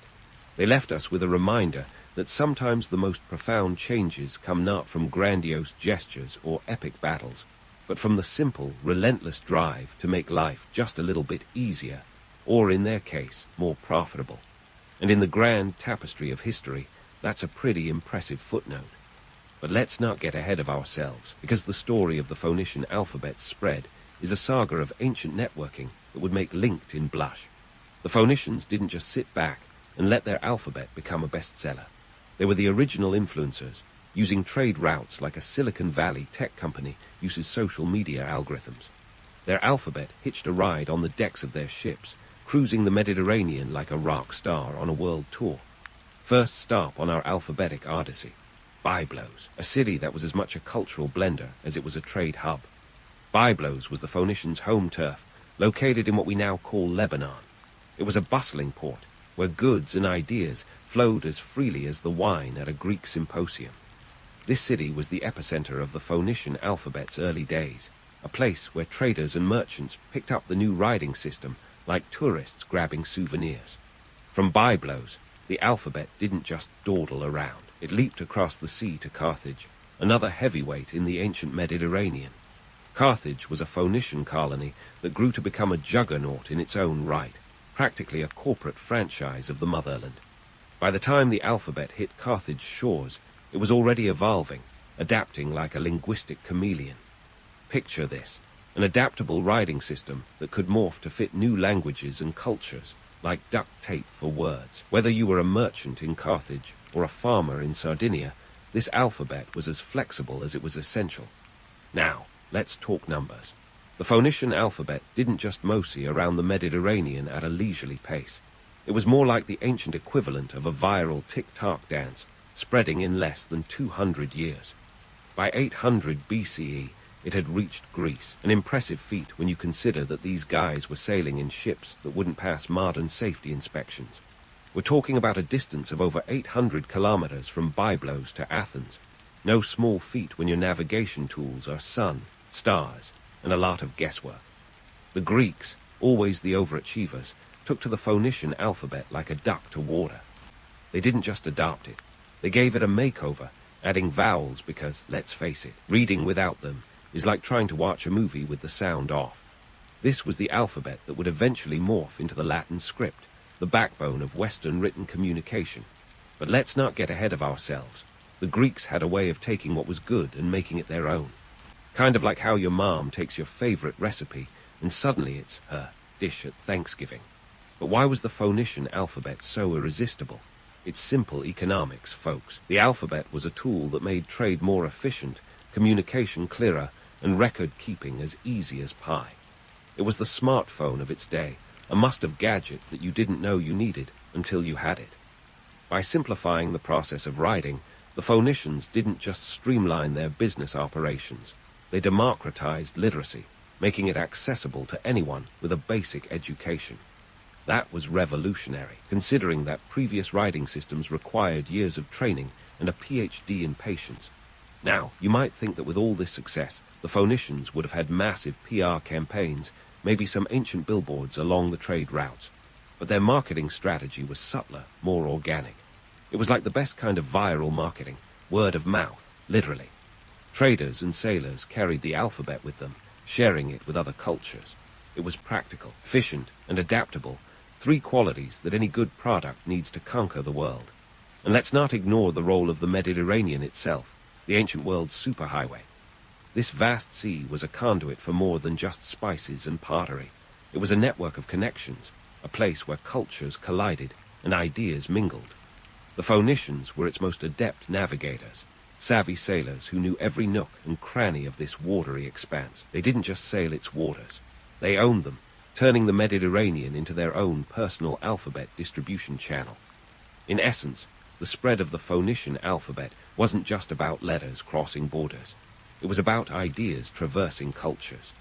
It was a testament to the power of communication to transcend boundaries, a reminder that sometimes the most profound changes are born out of necessity and a little bit of cunning. As the alphabet moved from port to port, it picked up new letters, new sounds, and ultimately new life. But let's not romanticize it too much. The Phoenicians were savvy, yes, but they were also driven by the relentless pursuit of profit. This alphabet was their golden ticket, a tool that allowed them to dominate trade and influence cultures across the Mediterranean. It was less about spreading knowledge and more about securing deals, signing contracts, and, let's be honest, making sure no one got shortchanged in the process. So there you have it, the Phoenician alphabet's whirlwind tour of the Mediterranean, a journey fueled by trade, necessity, and the occasional dash of opportunism. It was a linguistic revolution that reshaped the ancient world, not because it was destined to, but because it was exactly what the world needed at the time. A practical solution to a practical problem, with a hefty dose of economic ambition thrown in for good measure. And as we look back, it's clear that the Phoenicians understood something fundamental, that in the end, the pen, or in their case, the stylus, truly was mightier than the sword. As the Phoenician alphabet floated across the Mediterranean like a linguistic lifeboat, it found its most enthusiastic passengers in the Greeks, a people who never missed a chance to tinker with what worked. The Greeks took the Phoenician model and gave it a little Hellenic pizzazz. This wasn't just a superficial facelift. It was a full-blown renovation, complete with vowels, a swanky addition that made the alphabet sing, literally. Before the Greeks got their hands on it, the Phoenician alphabet was a consonant-only club, like a bad Scrabble hand. But the Greeks, in a stroke of genius, added vowels around 800 BCE. This wasn't just about aesthetics. It was about practicality. Try reading a sentence without vowels. It's like trying to decipher a text message from your teenager. The Greek vowels transformed written language from a cryptic code into something that could express the full range of human emotion and experience. Now, you could write poetry, create epic sagas, or just jot down a grocery list with flair. The introduction of vowels was akin to upgrading from a flip phone to a smartphone. Suddenly, writing wasn't just for keeping ledgers or making deals. It was an art form. And here's where we bust another myth. The Greeks are often hailed as the pioneers of Western literature, but without the Phoenician alphabet's framework, their lyrical exploits might have been lost to the ages. A case of it's not what you know, but who you know. The Greeks' adaptation of the alphabet was as much a reflection of their society as it was a linguistic innovation. You see, the Greeks were big on public life and oratory. With vowels, their alphabet could capture the nuances of spoken language, which was crucial in a culture that valued debate and rhetoric as much as, if not more than, war and conquest. This was a society that practically invented the political speech. Think of it like ancient TED talks, where philosophers and statesmen waxed poetic about democracy, ethics, and the perfect toga fold. But let's not get too carried away romanticizing the Greeks just yet. Yes, They contributed some of the most enduring works of literature, but the idea of the enlightened Greeks can be a bit of a historical smokescreen. For all their intellectual achievements, Greek society was still rife with inequality, from the stark divisions between free men and slaves to the often overlooked role of women, which was pretty much non-existent in public life. Sure, they debated the virtues of democracy in the agora, but let's not forget that their version of democracy had more exclusions than a nightclub on a Saturday night. The Greek adaptation of the Phoenician alphabet had profound socio-political implications. By making literacy more accessible, it fostered a culture of public discourse and education. Suddenly, people could engage with texts, participate in civic life, and think critically about the world around them. It was like the ancient version of the internet, a tool that democratized information and empowered individuals. But just like today, this democratization was uneven. Literacy was still largely confined to the upper echelons of society. Farmers and laborers weren't penning philosophical treatises. They were too busy trying to survive. Speaking of survival, let's pivot to the Romans, those enterprising folks who took the Greek alphabet, gave it a Roman twist, and spread it across an empire. By the time the Romans got involved, around 600 BCE, the alphabet was like a well-traveled suitcase, marked with the stamps of every culture it had passed through. The Romans, practical to the core, adapted it to Latin, a language that would become the cornerstone of Western civilization. They didn't just adopt the alphabet. They engineered it, streamlined it, and used it as a tool of administration and control. The Roman Empire was a bureaucratic behemoth, and the alphabet was its backbone. From decrees and legal documents to graffiti on the walls of Pompeii, the written word was everywhere. The Romans used the alphabet to cement their power, ensuring that their laws, culture, and influence spread as far as their legions could march. It was a classic tale of power through words, a reminder that sometimes the pen doesn't just match the sword, it sharpens it. And here's the kicker. The alphabet's journey from Phoenicia to Rome is a testament to the power of adaptation and innovation. Each civilization that adopted it left its mark, transforming it to suit its needs. It was the ultimate example of cultural appropriation, ancient style, a reminder that history isn't just written by the victors, it's written by those who know how to use an alphabet to their advantage. In a way, the story of the Phoenician alphabet is a microcosm of history itself, a tale of innovation driven by necessity, of cultures colliding and converging, of ideas evolving as they pass from hand to hand. It's a reminder that even in the ancient world, the ability to communicate clearly and effectively was a superpower of sorts, a tool that could build empires or topple them. And as we look back through the lens of history, it's clear that the Phoenician alphabet wasn't just a series of letters. It was a gateway to a new era, one where the power of the written word would shape the course of human history. But let's not wrap this up just yet, because the story of the Phoenician alphabet continues to unfold. As we move forward, we'll explore how this seemingly simple string of characters became the foundation for the languages we speak today, a legacy that stretches from ancient trade routes to modern classrooms.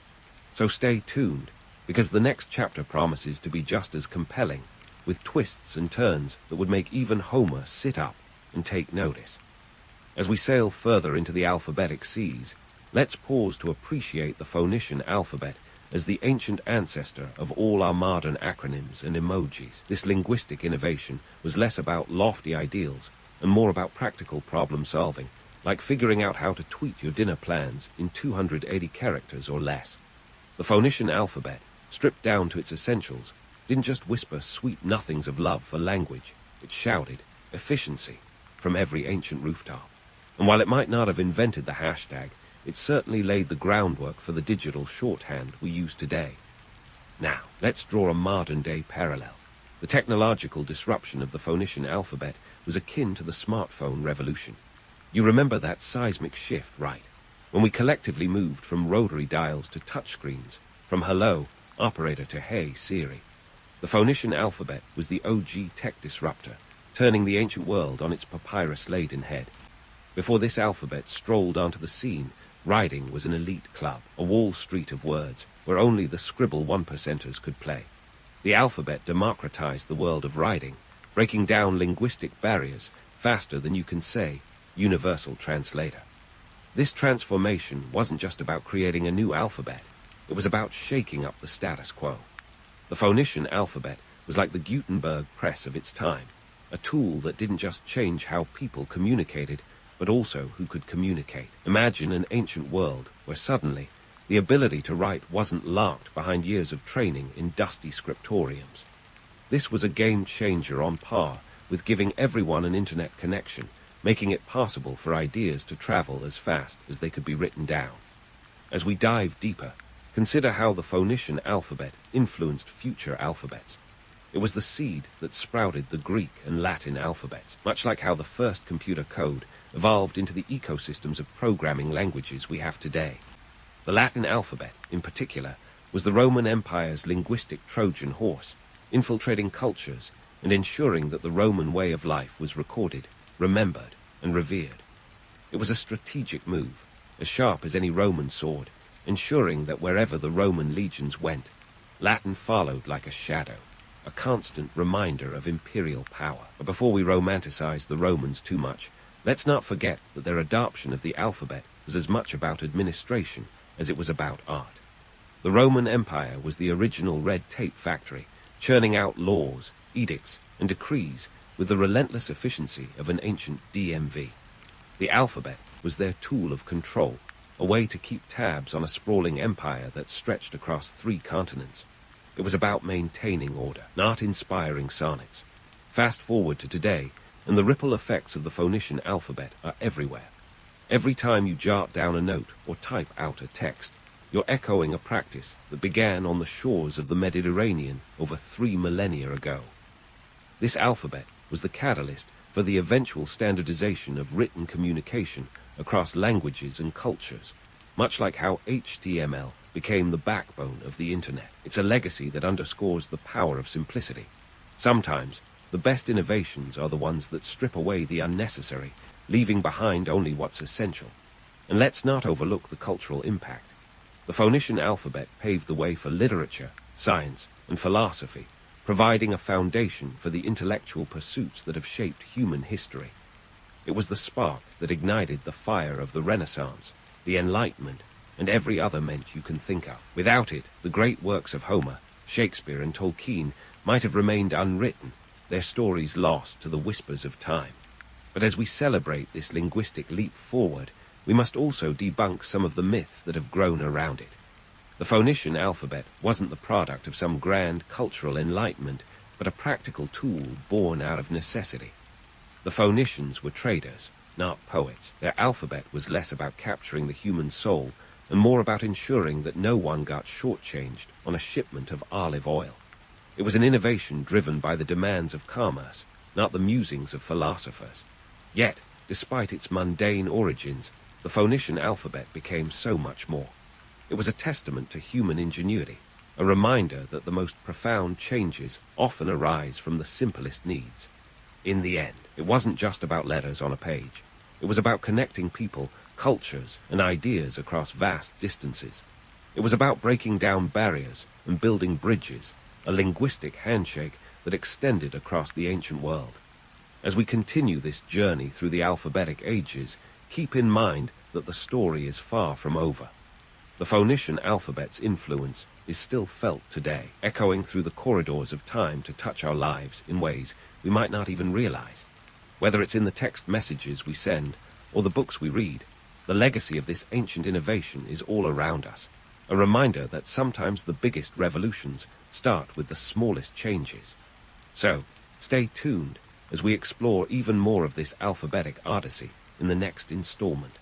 We'll delve into how this writing system continued to evolve, shaping languages and cultures in ways that would make even the most seasoned historians do a double take. The story of the Phoenician alphabet is far from finished, and there are still plenty of chapters to unfold in this epic tale of letters, legacy, and linguistic revolution. So, as we navigate the final leg of our Phoenician journey, let's pause and ponder something.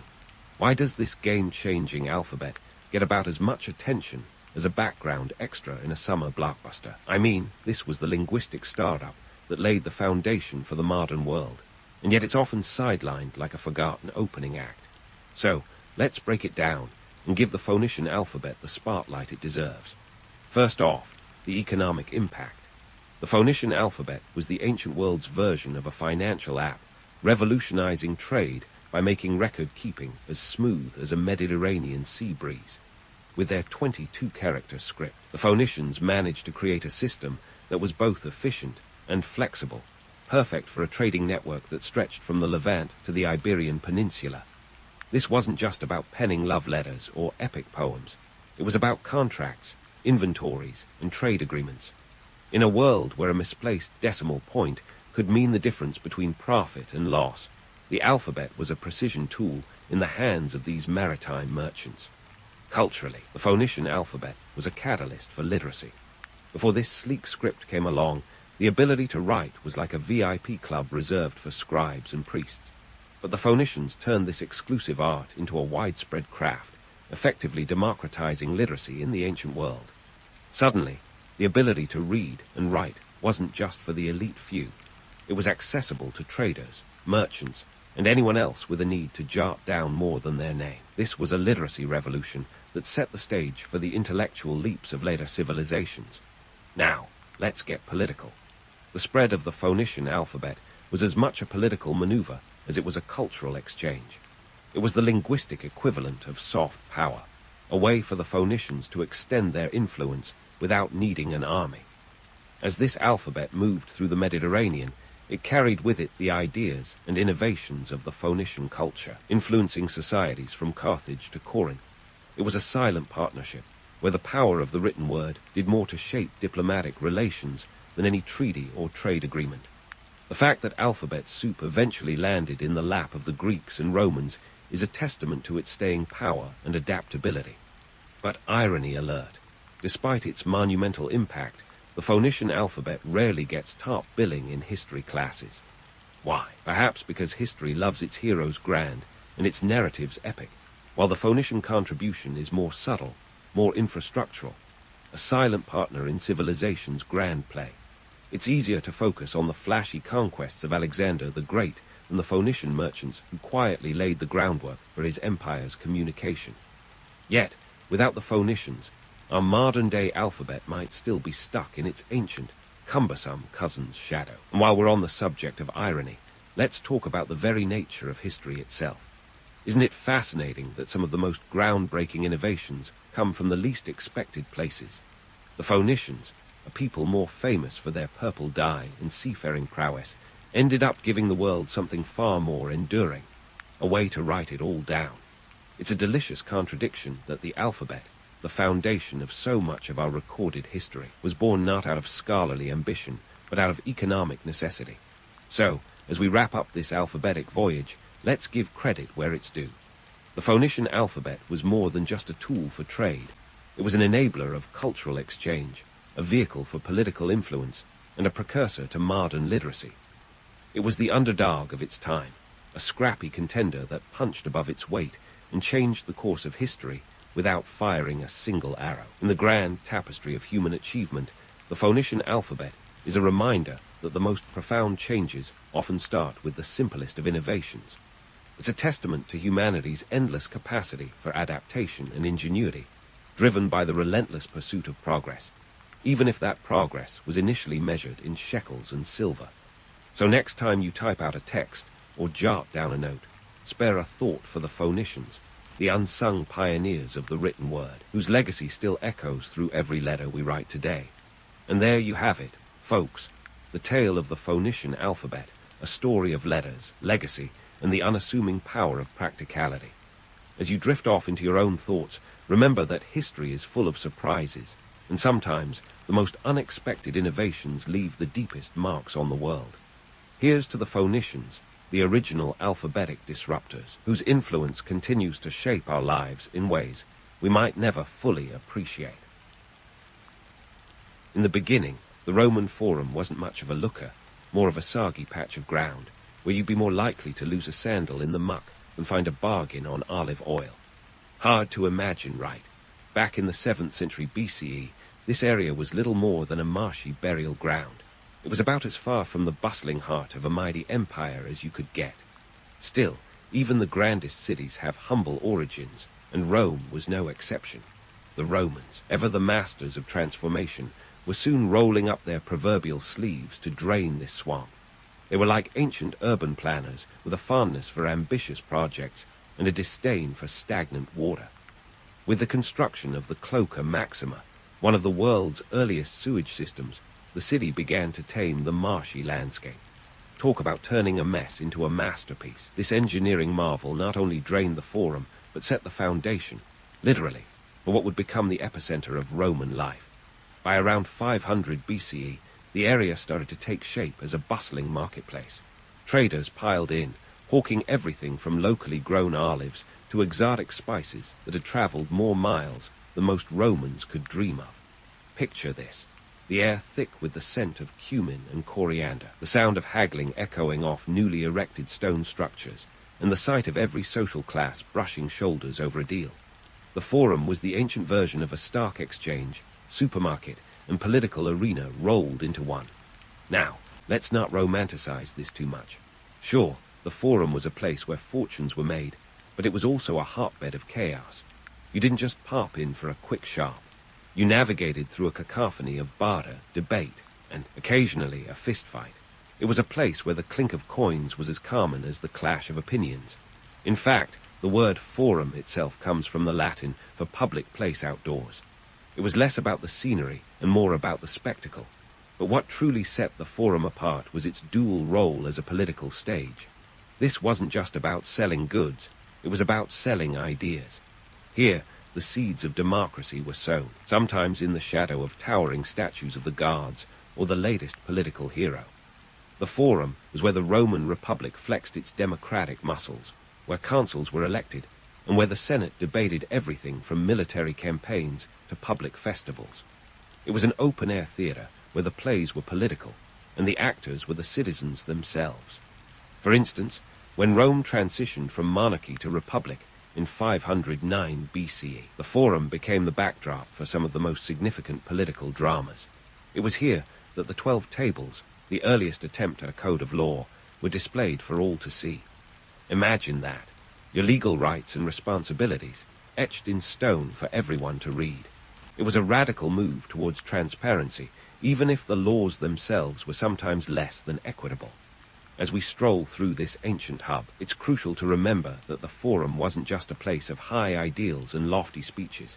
It was also where the gritty realities of Roman life played out.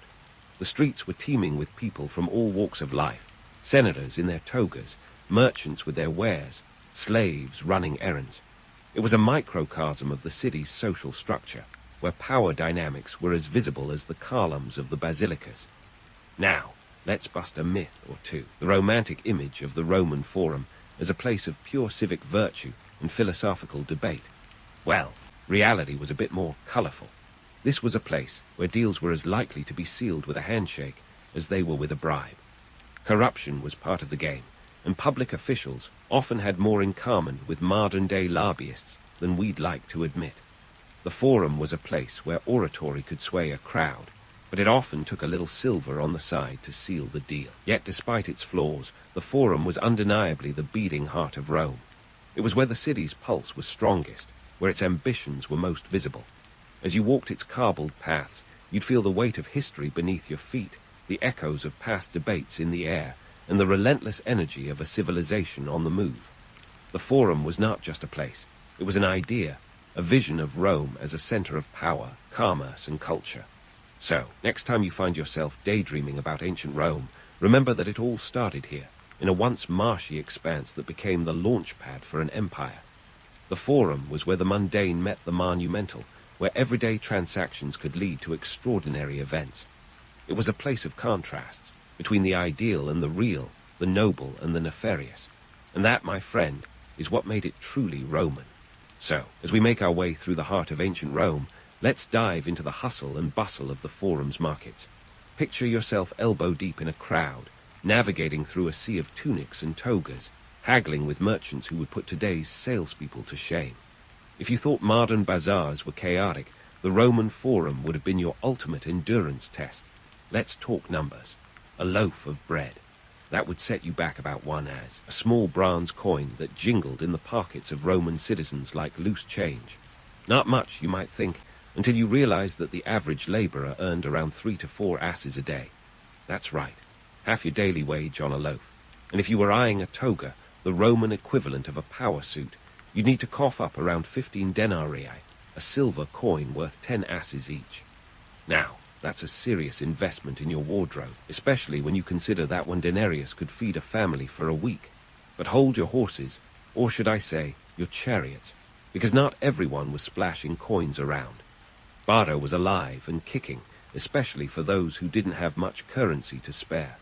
A sack of grain could be swapped for a jug of olive oil, and a day's labor might earn you a couple of chickens. This wasn't just about saving money. It was about survival in a world where economic stability was about as reliable as the Roman weather. Now, if you're imagining Roman markets as scenes of opulence, with everyone strutting around in silk and gold, it's time for a reality check. The truth is, most Romans lived on the edge of poverty, and the Forum was as much about scraping by as it was about splurging. Many families were packed into insulae, multi-story apartment buildings that were more fire-trap than luxury condo. Forget about marble floors and mosaics. For the average Roman, a roof that didn't leak was a win. And speaking of opulence, let's debunk the myth of the all-powerful Roman economy. Sure, Rome was a sprawling empire, but economic disparity was as real as the Colosseum stones. While the elite dined on stuffed dormice and sipped wines sweetened with honey, most Romans were lucky to get their hands on pulse, a porridge that was half meal, half glue. If you ever find yourself romanticizing ancient Rome, just remember, it was a place where the gap between rich and poor was as wide as the Circus Maximus. Back to the Forum, where the smells of fresh produce mingled with less savory aromas. Let's just say sanitation wasn't a Roman foray. As you dodge a pickpocket or two, yes, they were as much a part of the scene as the statues. You'd notice the cacophony of voices, Latin, Greek, and even whispers of distant tongues like Aramaic and Egyptian. The Forum was a melting pot, where traders from across the empire came to peddle their wares and share news from the frontiers. Coins changed hands faster than you could say Cicero.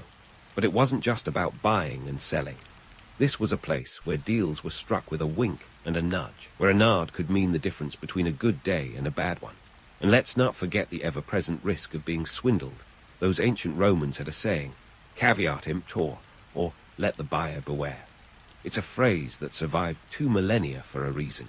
And while the Forum was a marketplace, it was also a stage. Politicians would often use the hustle and bustle to their advantage, slipping into the crowd to test the waters before a big speech. The common folk, meanwhile, would gather in knots to discuss the latest edict or scandal, the murmur of their voices rising like smoke from 100 tiny fires. It was democracy in action, messy, noisy, and utterly vital. So next time you're stuck in line at the supermarket, spare a thought for those ancient sharpers who braved the Forum's pandemonium. Remember that every coin spent, every deal made, was part of a larger tapestry that wove together the lives of Rome's citizens, from the humblest farmer to the loftiest senator. The Forum wasn't just the heart of Rome. It was its pulse, its energy, its chaotic, beautiful mess. And let's be honest, who doesn't love a bit of chaos now and then? And speaking of chaotic, let's step away from the market stalls and into the political epicenter of Rome, the Forum's true power center, where the scent of grilled sausages gives way to the aroma of ambition and intrigue. Welcome to the world of Roman politics, where the stakes were higher than a Roman's toga on a windy day. Picture this. Well, more like imagine, but let's be honest, you can't really ignore the reality. The Roman Forum was the beating heart of political life, and it pumped with the fervor of 1,000 gladiators on fight day. Here, you'd find the Curia, the Senate House, a place that was as much about power plays as it was about policy. The Curia Julia, to be specific, was the latest iteration by Julius Caesar himself, who, let's face it, knew a thing or two about making a mark, literally and metaphorically, on Roman history. This was where senators, those noble, or not so noble, custodians of the Republic, gathered to debate everything from corn prices to military campaigns. Picture a group of men in togas, each trying to outdo the other with grandiose speeches and clever retorts.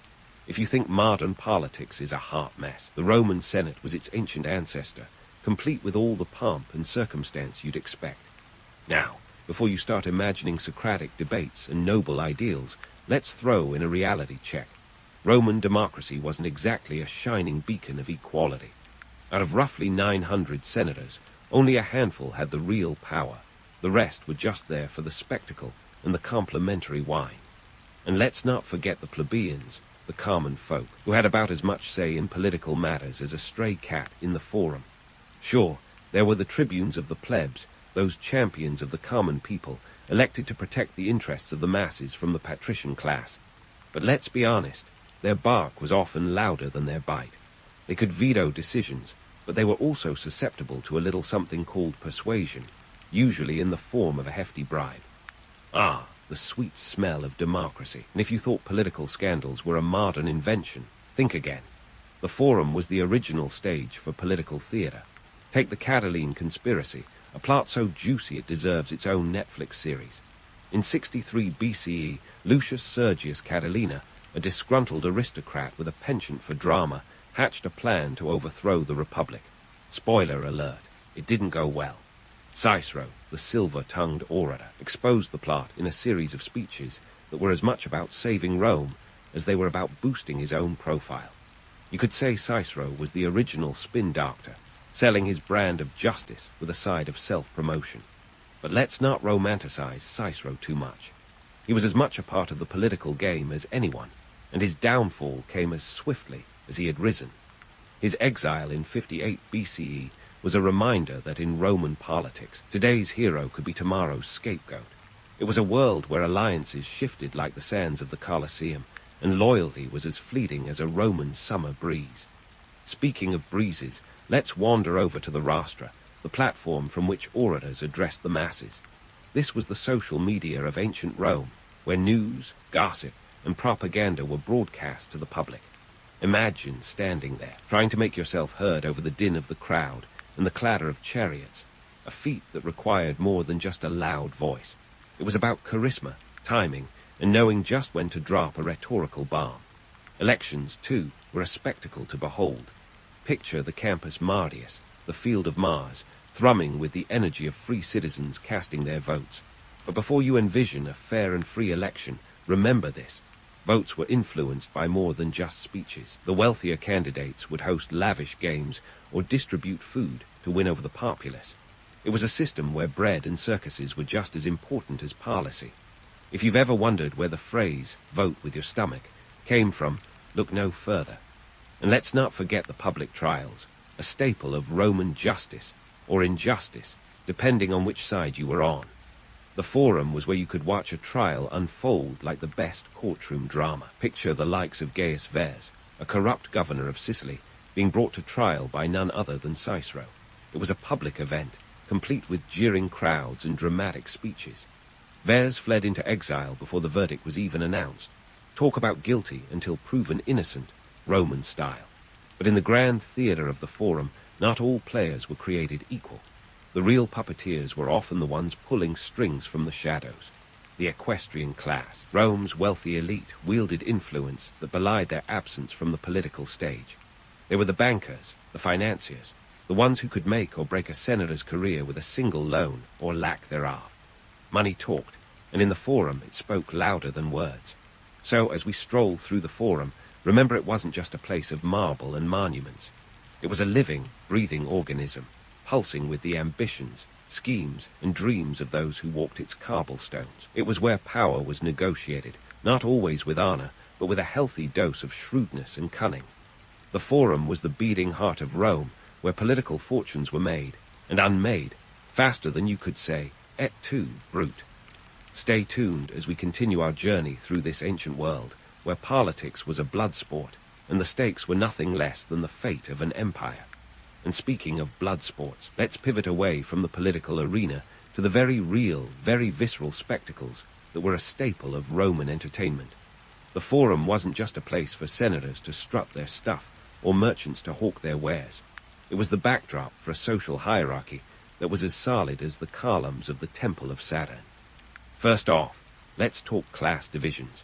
If you thought the gap between the rich and poor today was wide, ancient Rome might make you gasp. At the top of the food chain were the patricians, the aristocratic elite, who could trace their lineage back to the founding of Rome. These were the guys with enough land to make even the biggest modern-day real estate moguls blush. They lived in domus, sprawling houses with atriums, frescoes, and a number of slaves that probably outnumbered their family members. Below them were the plebeians, the common people who made up the majority of Rome's population. These folks lived in those infamous insulae we talked about, multi-story apartment blocks where a single spark could ignite the whole building faster than you could yell, "Fire!" But don't think for a second that the plebeians were just passive bystanders. They were the backbone of Rome, the laborers, artisans, and soldiers who kept the city running. And while they might not have been dining on peacocks stuffed with figs, they were the ones who could make or break a politician with their votes. Now below the plebeians were the slaves. And here's a brutal truth. Rome's economy was built on their backs. Slaves could be found everywhere, from the kitchens of the rich to the mines of Spain. They were the cogs in the great Roman machine, with no rights and only the hope of manumission, the granting of freedom to look forward to. Some slaves became freedmen and even climbed the social ladder, but let's not sugarcoat it. Most lived and died in servitude. But wait, there's more to the social tapestry. Enter the equestrians, the knights of Rome, who were the wealthy business class. They were the ones who didn't quite make it to patrician status, but still held considerable sway in commerce and industry. Think of them as the venture capitalists of the ancient world, investing in trade and infrastructure while sipping fine Falernian wine. Now, let's dive into the entertainment that united and divided these classes, public spectacles. The Romans were masters of the grand gesture, and nothing captured the public's imagination quite like the games. The Circus Maximus, capable of holding around 150,000 spectators, was the go-to spot for chariot races. Imagine the roar of the crowd as chariots thundered around the track, the drivers holding on for dear life as they navigated hairpin turns. It was NASCAR, Roman style, with the added thrill of a potential crash at every curve. But the crown jewel of Roman entertainment had to be the gladiatorial games. If you think modern sports can get brutal, the Colosseum took it to a whole new level. This architectural marvel could hold up to 50,000 spectators, all eager to watch gladiators fight to the death. These weren't just random matches. They were carefully curated events, with gladiators trained in specialized schools. Some were volunteers seeking glory, while others were slaves or condemned criminals with nothing to lose. The Colosseum was a microcosm of Roman society, with seating arranged according to status. The emperor and his entourage had the best seats, of course, while the plebeians were packed into the upper tiers. And let's not forget the women, who were relegated to the nosebleeds, unless, of course, they were Vestal virgins. These priestesses enjoyed prime seating, a perk of their lifelong dedication to the goddess Vesta. Now, you might be wondering what drew crowds to these brutal spectacles. Was it the thrill of the fight, the chance to see blood spilled, or maybe it was a way to escape the drudgery of daily life? The Romans had a phrase, panem et circenses, or bread and circuses, highlighting how the ruling class kept the masses content with food and entertainment. It's a concept that echoes through the ages, reminding us that distraction can be a powerful tool. But let's not pretend it was all fun and games. The Colosseum was a testament to Rome's darker side, the glorification of violence, the commodification of human life. And yet, it was also a place where heroes were born, where gladiators like Spartacus became legends. The duality of the Colosseum is a perfect metaphor for Rome itself, a civilization of great achievements and great brutality. Switching gears, let's talk about religion, a force that both united and divided the populace. The Forum wasn't just a place for commerce and politics. It was also a sacred space, dotted with temples dedicated to a pantheon of gods. The Vestal virgins, those keepers of the sacred flame, were a constant presence, their pristine white robes a symbol of purity and devotion. Religious ceremonies were woven into the fabric of Roman life, from the Lupercalia, a fertility festival that involved scantily clad youths and rituals that would make even the most liberal modern-day reveler blush, to the Saturnalia, a week-long festival of feasting and gift-giving that was essentially the Roman precursor to Christmas. These events transcended class, bringing together patricians and plebeians in shared celebration. But religion wasn't just about festivals and holidays. It was deeply entwined with the state, with emperors often claiming divine status to legitimize their rule. Temples were not just places of worship, but centers of political power. The Pontifex Maximus, the chief priest, was a political position of immense influence, held by figures like Julius Caesar. However, as Rome expanded, it encountered new religions that challenged traditional beliefs. The rise of Christianity, in particular, was a seismic shift that would eventually reshape the empire. In the early days, Christians were a minority, often persecuted for their refusal to worship the Roman gods. But their message of hope and salvation resonated, slowly gaining followers from all walks of life. The Forum, with its temples and statues, was a symbol of the old order, but change was inevitable. The Edict of Milan in 313 CE, which granted religious tolerance throughout the empire, was a turning point. Christianity's spread marked the beginning of the end for Rome's traditional polytheistic religion, setting the stage for a new era. As we stroll through the Forum, it's clear that this was a place of contrasts, a melting pot of cultures, classes, and beliefs. It was where the mundane met the monumental, where the echoes of history could be heard in every stone. The Forum was a reflection of Rome itself, a civilization that was both brilliant and brutal, united and divided, bound by tradition, yet always on the brink of transformation. Stay with me as we continue to unravel the complexities of this ancient world. There's more to explore in the final part of our journey through the heart of Rome, where the past is never truly past, and the stories of the Forum continue to resonate through time. So here we are, standing in the shadow of history's grandest ruins, the Roman Forum, a place where echoes of past triumphs and follies still whisper through the wind. Sure, it's easy to romanticize these ancient stones, imagining the pageantry of Roman life in all its grandeur. But let's dig deeper, because beneath the marble facade lies a legacy that's more tangled than a toga at a toga party. The Roman Forum was the nucleus of a civilization that didn't just shape its own era. It laid the groundwork for the world we inhabit today. Consider this.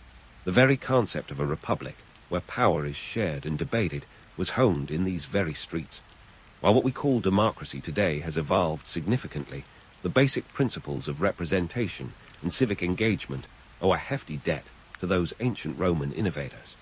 Even the architecture of modern governments, the U.S. Capitol, the British Parliament, borrow liberally from the grandiose designs of the Forum's temples and basilicas. It's like the Romans left us a blueprint and said, "Here, try not to mess it up." Yet, let's not pretend this was democracy as we know it. The Roman Republic was more of a democracy light, where the elite pulled the strings while the masses got the crumbs. Sound familiar? The idea of a Senate, that august body deliberating on the fate of a nation, was something the Romans perfected. But don't be fooled into thinking it was all noble speeches and selfless public service. Corruption was as endemic as wine at a Roman feast. Senators would have made excellent reality TV stars with their constant backstabbing and scandal. Talk about House of Cards with a classical twist. Now, let's talk economics. The Forum wasn't just a political hotspot. It was the Wall Street of its time, minus the skyscrapers and insider trading laws. The commercial activities that once thrived here were a precursor to our modern capitalist systems. Imagine a bustling marketplace where currency flowed like the Tiber, and deals were struck over goods that traveled thousands of miles along the Silk Road. Rome was the original global economy, a powerhouse of trade that influenced financial systems for centuries. Their currency, the denarius, was as ubiquitous as today's dollar, accepted across the Mediterranean and beyond. But before you start thinking the Romans were economic geniuses, remember they also had their fair share of financial crises. Inflation, devalued currency, and economic disparity were as Roman as gladiatorial games. The rich got richer, the poor got poorer, and bread riots were not uncommon. If you thought economic inequality was a modern issue, the Romans beat us to it by a couple of millennia. And then there's the legal legacy. The 12 Tables, the earliest written laws of Rome, were a landmark in the development of a structured legal system. Sure, some of the laws were as draconian as a Roman centurion on a bad day, but they set the precedent for the notion that laws should be written and accessible to all. Fast forward to today, and you'll find echoes of Roman law in legal systems around the world. Habeas corpus, due process, and even the very concept of justice have roots that trace back to this ancient society. Yet, the Roman Forum's most enduring contribution is perhaps more intangible. It's the idea of Rome, an empire that spanned continents, a civilization that aspired to greatness in every field, from engineering to philosophy. The romance of Rome is irresistible. It's the allure of a society that dared to dream big, even as it stumbled under the weight of its own ambition. This duality, the blend of brilliance and brutality, continues to captivate us. It's a reminder that history is not a static page, but a living, breathing narrative that shapes who we are. So why do we still find ourselves enthralled by this ancient world? Maybe it's because Rome, with all its grandeur and grime, reflects our own aspirations and flaws. We see our struggles in theirs, our triumphs mirrored in their achievements. The Roman Forum, with its mix of spectacle and substance, becomes a timeless canvas upon which the human story is painted, a story of power, passion, and the eternal quest for meaning. In wrapping up our journey through the Forum, let's not forget that, while the structures may have crumbled, the ideas they housed remain as relevant as ever. The Forum was more than just a marketplace or a political stage. It was a crucible of civilization, where the past and future collided, leaving a legacy that continues to echo through the corridors of time.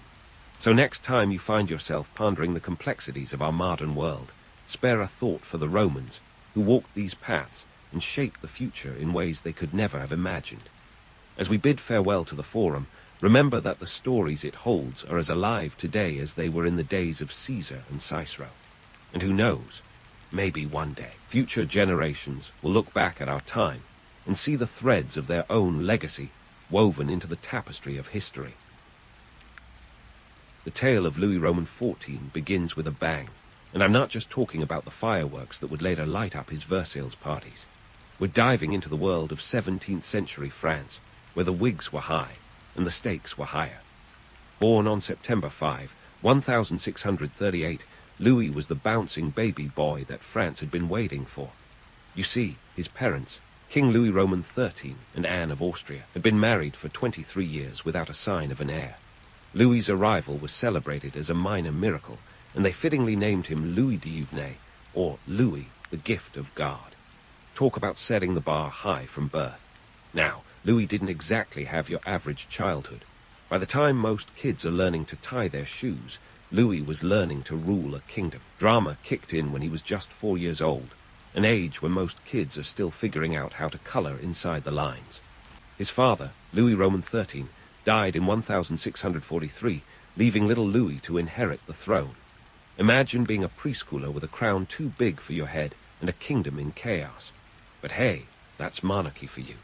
The real power, however, was wielded by his mother, Anne of Austria, who became the regent. Anne wasn't just a placeholder. She was a formidable political operator in her own right. She teamed up with Cardinal Mazarin, a shrewd Italian churchman who knew his way around the chessboard of European politics. Together, they kept the ship of state afloat, while Louis was busy being a kid who probably had more toys than any child in France. But life wasn't all royal playdates and gilded cradles. Enter the Fronde, a series of civil wars that broke out in France between 1648 and 1653. Think of it as France's version of a mid-17th century reality show, filled with intrigue, drama, and a cast of nobles vying for power. The Fronde was messy, like a soap opera with swords, and it came at a time when Louis should have been worried about his ABCs, not civil unrest. The rebellion was partly a reaction against the centralized power that Mazarin and Anne wielded, and partly against the looming taxes that were as popular as a skunk at a picnic. The young king experienced the Fronde firsthand, and it wasn't exactly a family-friendly show. At one point, the royal family was forced to flee Paris in the dead of night. Talk about an unscheduled field trip. The experience left a mark on Louis, who would later become obsessed with controlling the nobility and ensuring that no one ever dared challenge royal authority again. Despite the chaos, Louis's education didn't take a backseat. He was tutored by some of the finest minds of the age, although his lessons probably included more Latin and Aristotle than finger painting. He learned statecraft and diplomacy, which, let's be honest, are probably more useful for a king than algebra. Louis developed a love for dance, which wasn't just an eccentric hobby. In 1653, he danced in a ballet called the Ballet of the Night, playing the role of Apollo, the sun god. This wasn't just a dance routine, it was a political statement. By casting himself as the sun, Louis was staking his claim as the center of the French universe, a theme that would define his reign.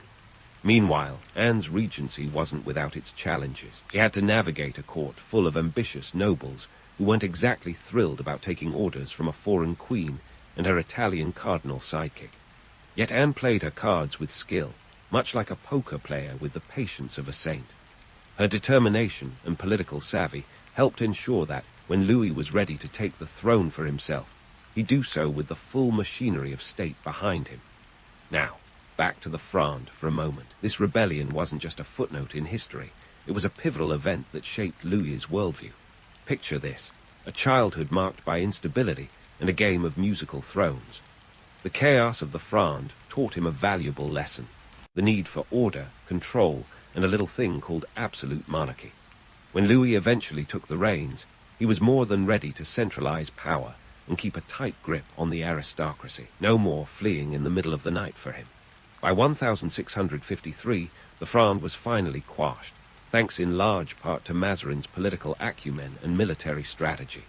With the rebellion behind him, Louis could focus on becoming the king he was always meant to be. His mother's regency had set the stage, and Louis was ready to step into the spotlight. And let's be honest, he was more than willing to take it. After all, for a king who danced as the sun god, stepping into the role of the sun king was a natural progression.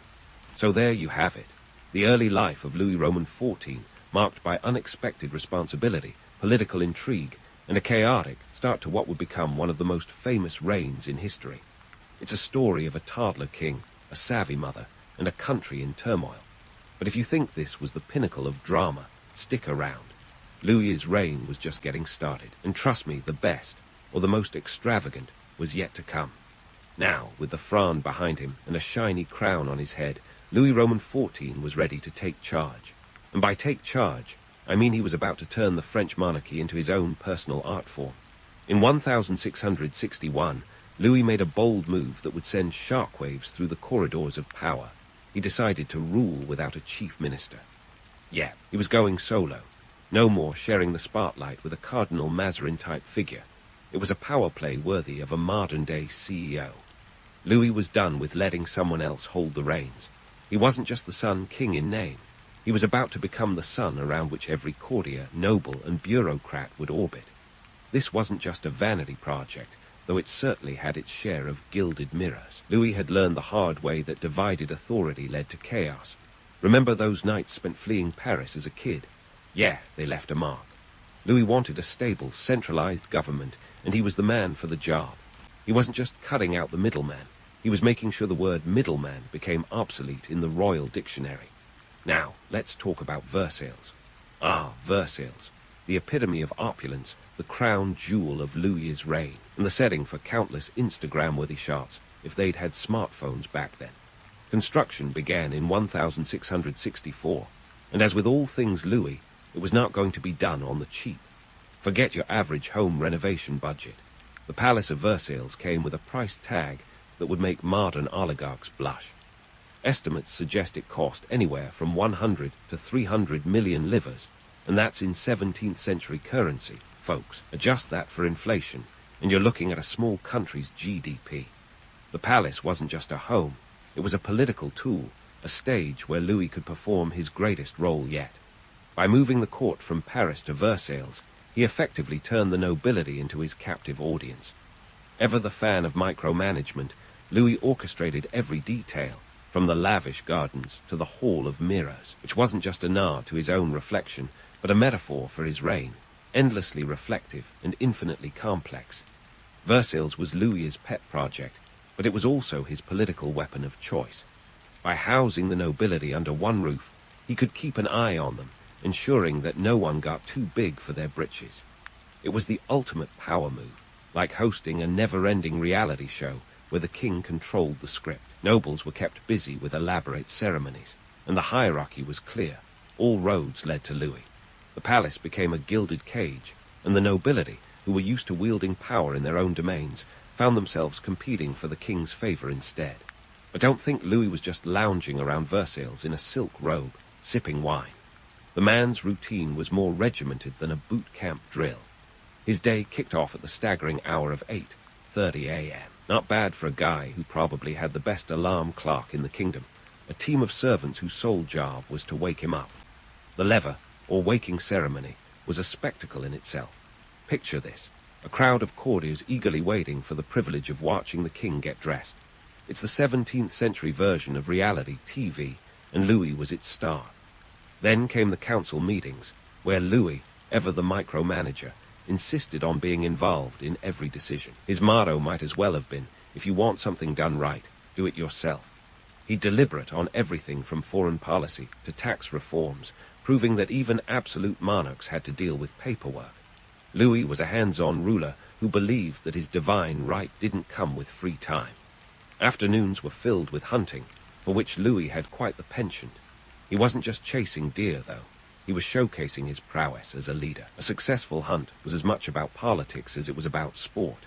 Then came the evening entertainment, where Louis's love for the arts took center stage. Whether it was a ballet, a play, or a concert, he was there, front and center, proving that even kings need a bit of culture in their lives. Now, let's not sugarcoat it.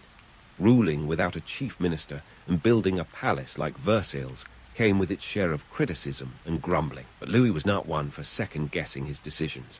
His rule was absolute, and he had no qualms about demonstrating it. The nobility might have grumbled about being reduced from regional power players to glorified courtiers, yet they knew the stakes. Play by Louis's rules or risk falling out of favor, a fate worse than death for those who thrived on royal patronage. So, let's recap. By 1661, Louis Roman XIV had managed to centralize power like no monarch before him.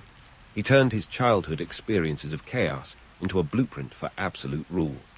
Versailles wasn't just a palace. It was a statement, a testament to his control, and a playground for his court. His daily routine was a carefully choreographed dance, each step reinforcing his authority and keeping the nobility in check. And if you think this is where the story ends, hold onto your powdered wigs. Louis's reign has more twists and turns than a roller coaster, from wars to marriages and everything in between. He may have been the Sun King, but even the sun encounters clouds. Stay tuned, because we haven't even touched on his military escapades, his love life, or the legacy that would shape France long after he was gone. The story of Louis Roman XIV is just heating up. Let's pick up where we left off with Louis Roman XIV, our Sun King who was more than ready to shine his light, or perhaps cast his shadow, over Europe. With Versailles as his glittering stage, Louis had centralized power like no monarch before him. But like any self-respecting ruler of the 17th century, he wasn't content to merely bask in the glow of the Hall of Mirrors. Nope, Louis had bigger fish to fry, or perhaps bigger countries to conquer. Enter the military ambitions that would define his reign, not to mention empty his coffers faster than you can say extravagant wigs. First up, the War of Devolution in 1667, a conflict that sounds more like a legal dispute over an estate than a full-blown war. And in a way, it was. Louis claimed the Spanish Netherlands as his own through his wife, Maria Theresa of Spain. You see, her dowry hadn't been fully paid. Talk about a prenuptial disagreement. Like a landlord eager to evict a tenant for late rent, Louis marched his troops right in, siding the right of devolution, which was a fancy way of saying, I want it, so I'll take it. French forces, led by the brilliant Marshal Turenne, swept through the region with the kind of efficiency that would make a Swiss watch blush. Now, if you think this was a straightforward conquest, you're in for a surprise. The Treaty of Aix-la-Chapelle in 1668 saw France gaining a few territories, but not without stirring up a hornet's nest. Spain, the Holy Roman Empire, the Dutch Republic, all of Europe was now eyeing Louis with suspicion, like neighbors peering over the hedge at a new mansion owner who's just erected a 3-story fountain. Louis had made his point, but at the cost of showcasing to the rest of Europe that he was the kind of neighbor who throws parties with cannon fire. But Louis wasn't exactly the type to rest on his laurels, or his laurels' laurels. The ink was barely dry on the treaty when he set his sights on the Dutch Republic. Enter the Franco-Dutch War of 1672. Booting the Dutch seemed like a good idea at the time. After all, they were a financial powerhouse, and Louis wanted the whole of Europe to know who was boss. He had the military machine, the strategy, and the grand ambition. What could possibly go wrong? Well, quite a bit, as it turns out. Here's the kicker. Louis didn't count on the ingenuity of the Dutch.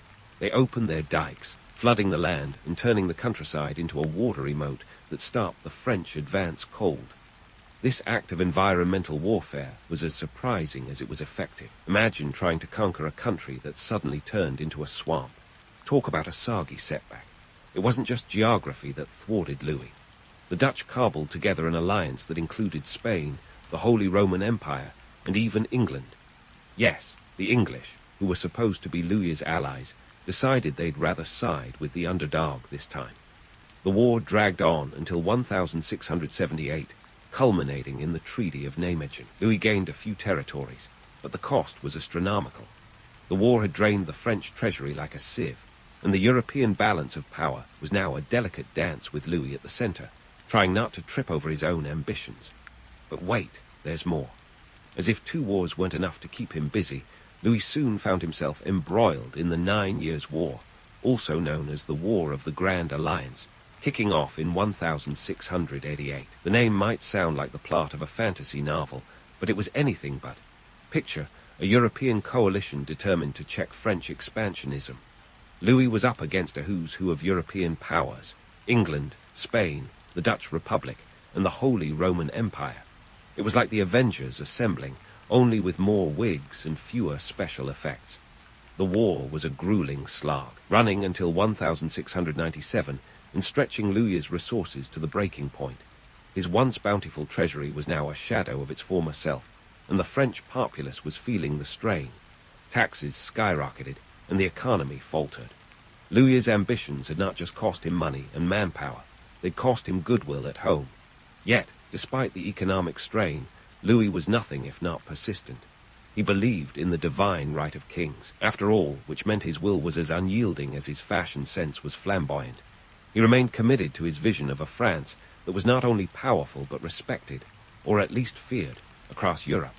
However, let's not pretend it was all strategic brilliance and military might.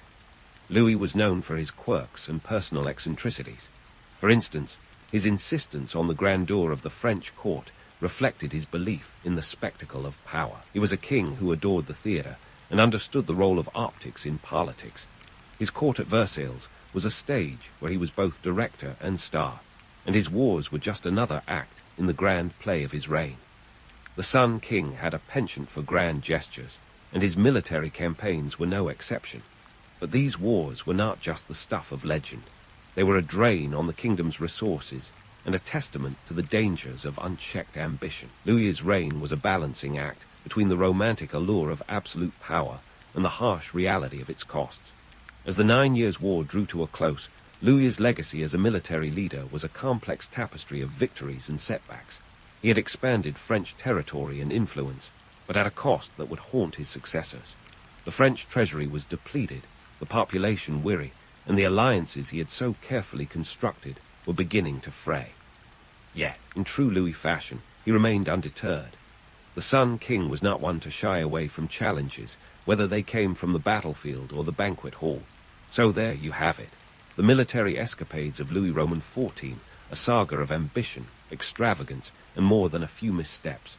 It's a story of a king who reached for the stars, or at least neighboring territories, and paid dearly for it. But don't turn off the lights just yet. There's more to come in the saga of Louis Roman XIV, including the personal relationships and legacy that would echo long after the cannons had fallen silent. Stay tuned for the next chapter in the life of the Sun King, because trust me, this story is far from over. In the grand tapestry of Louis Roman XIV life, we've spun quite the yarn of military might and royal ambition. But let's switch gears now and dive headfirst into a realm where Louis truly excelled: the arts and religion. Because if there was one thing Louis loved more than a good war, it was a great painting, and perhaps a bit of divine intervention on the side. First, let's talk cultural policies, because Louis was nothing if not a maestro of magnificence. He didn't just dip his toes into the arts. He cannonballed in with all the grace of a seasoned ballet dancer.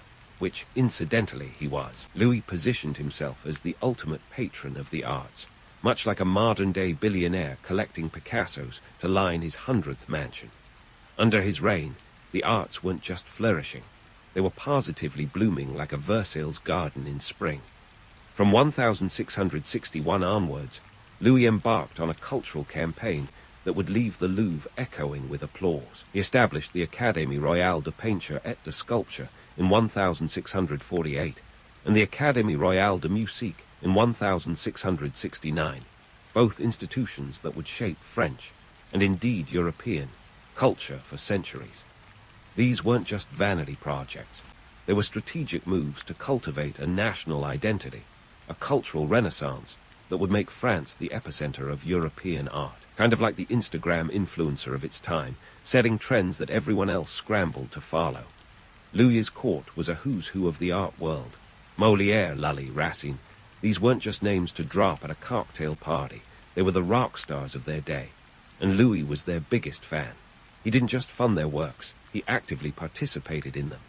Picture the king, resplendent in his finest lace, tiptoeing through a ballet, or offering critiques on a playwright's latest act. It was like having a royal theatre critic who also happened to sign your paychecks.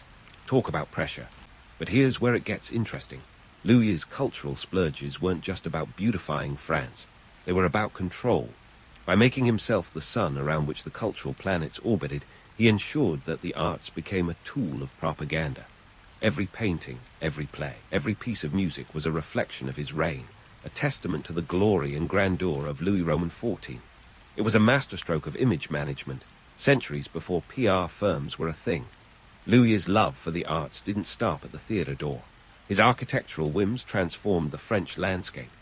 The Palace of Versailles, which we've already gushed over, was a living, breathing work of art, a canvas where Louis could paint his legacy. The Hall of Mirrors, with its 357 reflective surfaces, wasn't just a place to check your wig. It was a metaphor for Louis's reign, dazzling, expansive, and let's be honest, a tad narcissistic. But if the arts were Louis's playground, religion was his battlefield.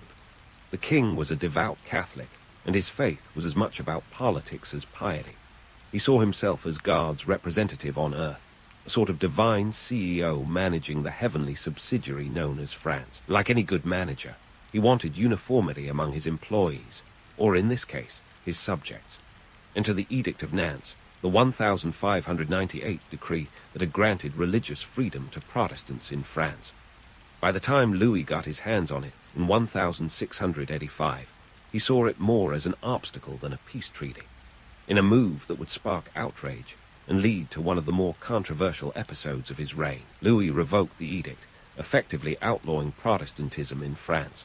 The revocation of the Edict of Nantes wasn't just a footnote in history, it was a seismic shift in the religious landscape. The reasoning: Louis believed that religious unity was integral to national unity. He wanted France to be as Catholic as a Sunday roast.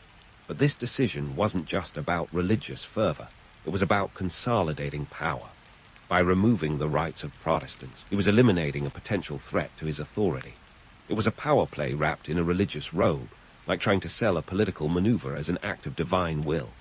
The effects were immediate and devastating. An estimated 200,000 Huguenots, French Protestants, fled the country, seeking refuge in more tolerant lands like England, the Netherlands, and Prussia.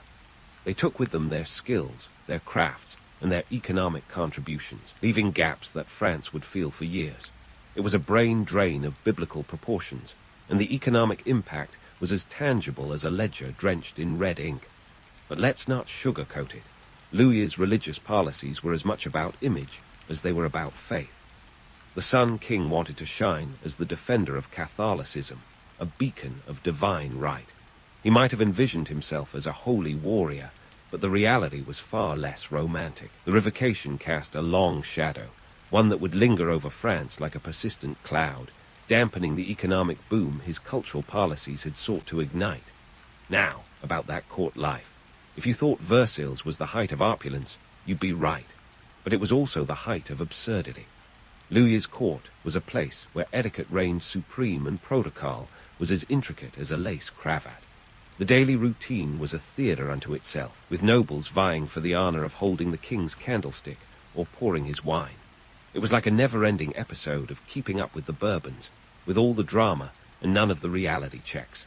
There's a story about an artist, Charles Le Brun, Louis's favourite painter, who was tasked with decorating the Hall of Mirrors. Le Brun wasn't just painting a hallway, he was creating a narrative of Louis's victories and virtues. Every brushstroke was an act of loyalty, and every scene a testament to the king's grandeur. It was like having your Instagram feed curated by a Renaissance master, each image carefully crafted to project perfection. Louis's interactions with artists were a mix of patronage and performance. He wasn't just a benefactor, he was a critic, a collaborator, and sometimes a meddler. He had opinions on everything from the shade of a gown in a portrait to the tempo of a symphony. It's said that he once gave Molière notes on a play, suggesting a few tweaks here and there. Imagine getting script feedback from your boss, who also happens to be the most powerful man in Europe. No pressure, right? So, there you have it. Louis Roman XIV, the cultural connoisseur and religious reformer, a man as complex as his court was lavish. His reign was a dance of art and faith, a choreography of power and prestige. Was a king who understood the value of spectacle, whether it was on the battlefield or the ballroom floor. But as with all grand performances, the curtain eventually falls. And while Louis's legacy would endure, the costs of his cultural and religious policies would echo through the corridors of French history, a reminder that even the most dazzling of reigns comes with a price. But don't pack up your velvet robe just yet. There's more to uncover in the saga of Louis Roman XIV. The Sun King's story is far from its final act. As we step into the twilight of Louis Roman XIV reign, it's clear that the Sun King had a knack for leaving an indelible print on the pages of history, much like an ink blot on a priceless manuscript. By the time we reach the 1690, Louis was no longer the sprightly monarch who once pirouetted through political theatre. Instead, he was a seasoned ruler bearing the weight of his own ambitions. The latter years of Louis's reign were marked by an array of challenges that would test his resolve and ultimately define his legacy. First, let's unpack the economic conditions of the time, because the state of France's finances by 1715 was about as healthy as a souffle in a thunderstorm. Successive wars had bled the treasury dry, and the once glittering economy was now gasping for air. The War of Spanish Succession, which began in 1701, was the final nail in the fiscal coffin.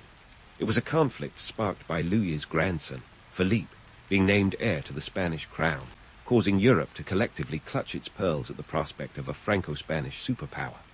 The war dragged on until 1714, leaving behind a trail of empty coffers and weary souls. The cost, a cool one, 5 billion livres, or in modern terms, a staggering amount that would make a hedge fund manager weep into his portfolio. Inflation was rampant, crops were failing, and the peasantry was taxed to the hilt. Picture a France where bread was a luxury and revolutionary thoughts simmered like a pot on the verge of boiling over. Louis's reign had transformed the nation into a military juggernaut, but at home, the economic landscape was more cratered than a battlefield. Socially, the fabric of French society was fraying at the seams. The nobility continued their dance of deference at Versailles, but beneath the surface, discontent was brewing. The Sun King's insistence on absolute power had kept the nobility under his thumb, but it also stifled their potential to innovate and contribute to a more dynamic economy. The bourgeoisie, meanwhile, were gradually becoming more vocal, a harbinger of things to come.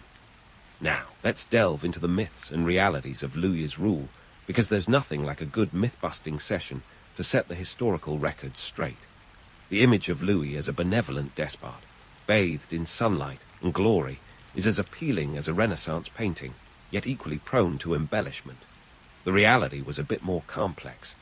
Louis was a ruler of immense skill and ambition, but his policies often prioritized grandeur over pragmatism. His belief in the divine right of kings was unyielding, a conviction that shaped his approach to governance and left little room for dissent.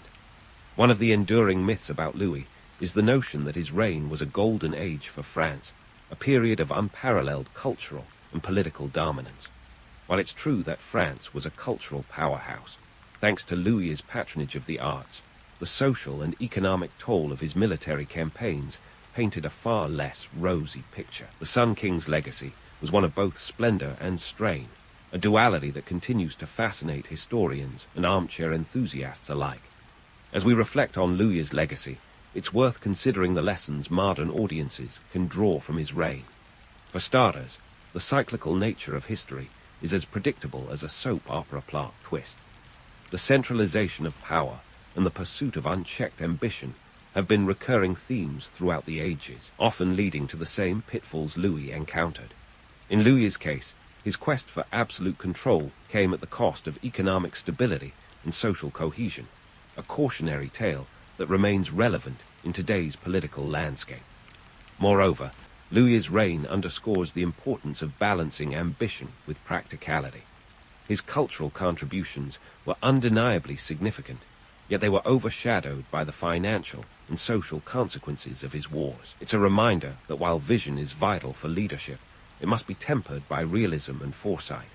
As we bid adieu to Louis Roman XIV, it's clear that his reign was a complex tapestry of triumphs and tribulations. The Sun King may have set, but his legacy continues to illuminate the corridors of history. In the end, Louis was a monarch who reached for the stars and touched them, only to find that they burned as brightly as they dazzled. His story is a testament to the enduring allure of power, the intricate dance of politics, and the timeless pursuit of legacy, a saga that, much like history itself, is forever unfolding.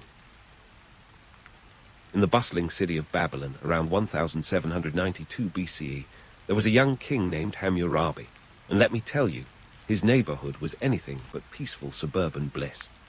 Mesopotamia at the time was more like a bustling bazaar of city-states, each with its own agenda, forever playing an elaborate game of musical thrones. Imagine trying to host a block party where every neighbor is a potential rival or ally, and you've got a pretty good idea of the chaotic political landscape Hammurabi had to navigate. Hammurabi came to power in a world where city-states like Larsa, Isin, and Eshnunna were constantly squabbling over territory and influence. These were no small-time players. They were the ancient equivalent of corporate giants, each wanting a bigger slice of the Mesopotamian pie. Hammurabi, however, wasn't just another king looking to add a few more territories to his collection. He had something of a master plan, one that would set him apart from the rest of the power-hungry rulers. Now, if you're thinking that Hammurabi just waltzed into power, think again. His rise was more like a strategic dance through a minefield. His father, Sin-Muballit, had already laid some groundwork, but it was up to Hammurabi to take the leap from a relatively obscure king to a powerhouse ruler. And boy, did he have his work cut out for him. The first thing on Hammurabi's to-do list was to stabilize his own kingdom. This was no small feat, given the constant threat of invasion from ambitious neighbors who would rather see Babylon as a footnote in their success stories. He began with a series of early administrative reforms, tightening the screws on governance and ensuring that his scribes had their cuneiform tablets in order. No doubt, Babylonian bureaucracy would make even the most seasoned modern-day paper pusher break into a cold sweat. Hammurabi's political maneuvering was nothing short of genius. He was like the ultimate chess player, always thinking several moves ahead. Take, for example, his alliance with Rimsin of Larsa. On the surface, it seemed like a straightforward agreement between two rulers. But Hammurabi wasn't just making friends. He was biding his time, learning the lay of the land, and waiting for the perfect moment to strike. This was diplomacy with a side of subterfuge, the kind of thing that would make Machiavelli nod in approval. With his kingdom starting to stabilize, Hammurabi turned his gaze outward. He began to extend his influence through a mix of diplomacy and warfare. This wasn't just about expanding borders. It was about creating a network of loyal city-states that would bolster his power. And let's be real, when you're ruling a kingdom in ancient Mesopotamia, you need all the allies you can get. It's like being on a reality show where alliances are crucial, but betrayal is always lurking around the corner. Hammurabi's early reign laid the groundwork for what would become one of the most influential periods in ancient history. He was no idealist. He knew that stability meant more than just keeping his people happy. It meant creating an environment where trade could flourish, where the economy could grow, and where Babylon could become a beacon of ancient civilization. He understood that the key to long-term success wasn't just in conquering lands, but in winning hearts and minds, though with a little coercion when necessary. In these early days, Hammurabi was already showing signs of the ruler he would become. He was a pragmatist, a strategist, and above all, a survivor in a world where kings came and went faster than you could say, ziggurat. Hammurabi's story was just beginning, and like any good tale, it promised enough twists and turns to keep even the most jaded historian on the edge of their seat. His name would echo through the ages, not just as a king, but as a lawgiver and a master of ancient realpolitik. So buckle up, because this ride through Babylonian history is just getting started, and trust me, it's going to be a wild one. And so, as Hammurabi's story continued to unfold, he was about to pull a move that would etch his name into the annals of history for millennia. Drumroll, please. It's time to talk about the Code of Hammurabi. Now, before we dive into this ancient legal blockbuster, let's get one thing straight. Hammurabi wasn't the first guy to think, hey, maybe ruling with a list of rules instead of just a pointy stick might be smart. No, he was standing on the shoulders of legal giants, or at least legal draftsmen, who came before him. There was the Code of Ur-Nammu from the 3rd dynasty of Ur, and the laws of Eshnunna, which were laying down the legal groundwork in Mesopotamia long before Hammurabi started chiseling out his own commandments. But back to the main event, Hammurabi's code wasn't just any list of laws. It was a legal magnum opus, a whopping 282 laws etched onto a diorite steel, standing over 7 feet tall, like an ancient billboard screaming, "Obey or else." You can almost picture it, rising above the Babylonian skyline, a stone monolith of justice, or perhaps a warning to anyone thinking about getting too creative with their neighbor's donkey. This wasn't just about justice, it was a power move. Hammurabi knew that to consolidate his rule, he needed more than just military might. He needed order, and laws were the bricks in his empire's foundation. So, what kind of laws made the cut in Hammurabi's big book of Babylonian justice? Oh, we've got everything from property rights to criminal law, and let me tell you, some of these statutes really make you appreciate modern legal systems. Ever heard the phrase, an eye for an eye? Yep, that's from Hammurabi. But don't let the catchy slogan fool you into thinking this was Hammurabi's idea of poetic justice. It was more like his version of let the punishment fit the crime, though with a bit more literal application than you'd find in today's courtrooms. Let's break it down. If a builder constructed a house and it collapsed, killing the homeowner, the builder would be put to death. Talk about a harsh customer review. And if a surgeon had a bad day at the office and accidentally killed a patient, the surgeon's hand was chopped off. Talk about a strong incentive for career excellence or a career change. But Hammurabi's laws weren't all about medieval-style justice. They also covered a wide range of civil issues, like marriage contracts, debt, and you guessed it, property disputes. Because even in ancient Babylon, you couldn't escape the neighbor who lets their goats wander into your garden.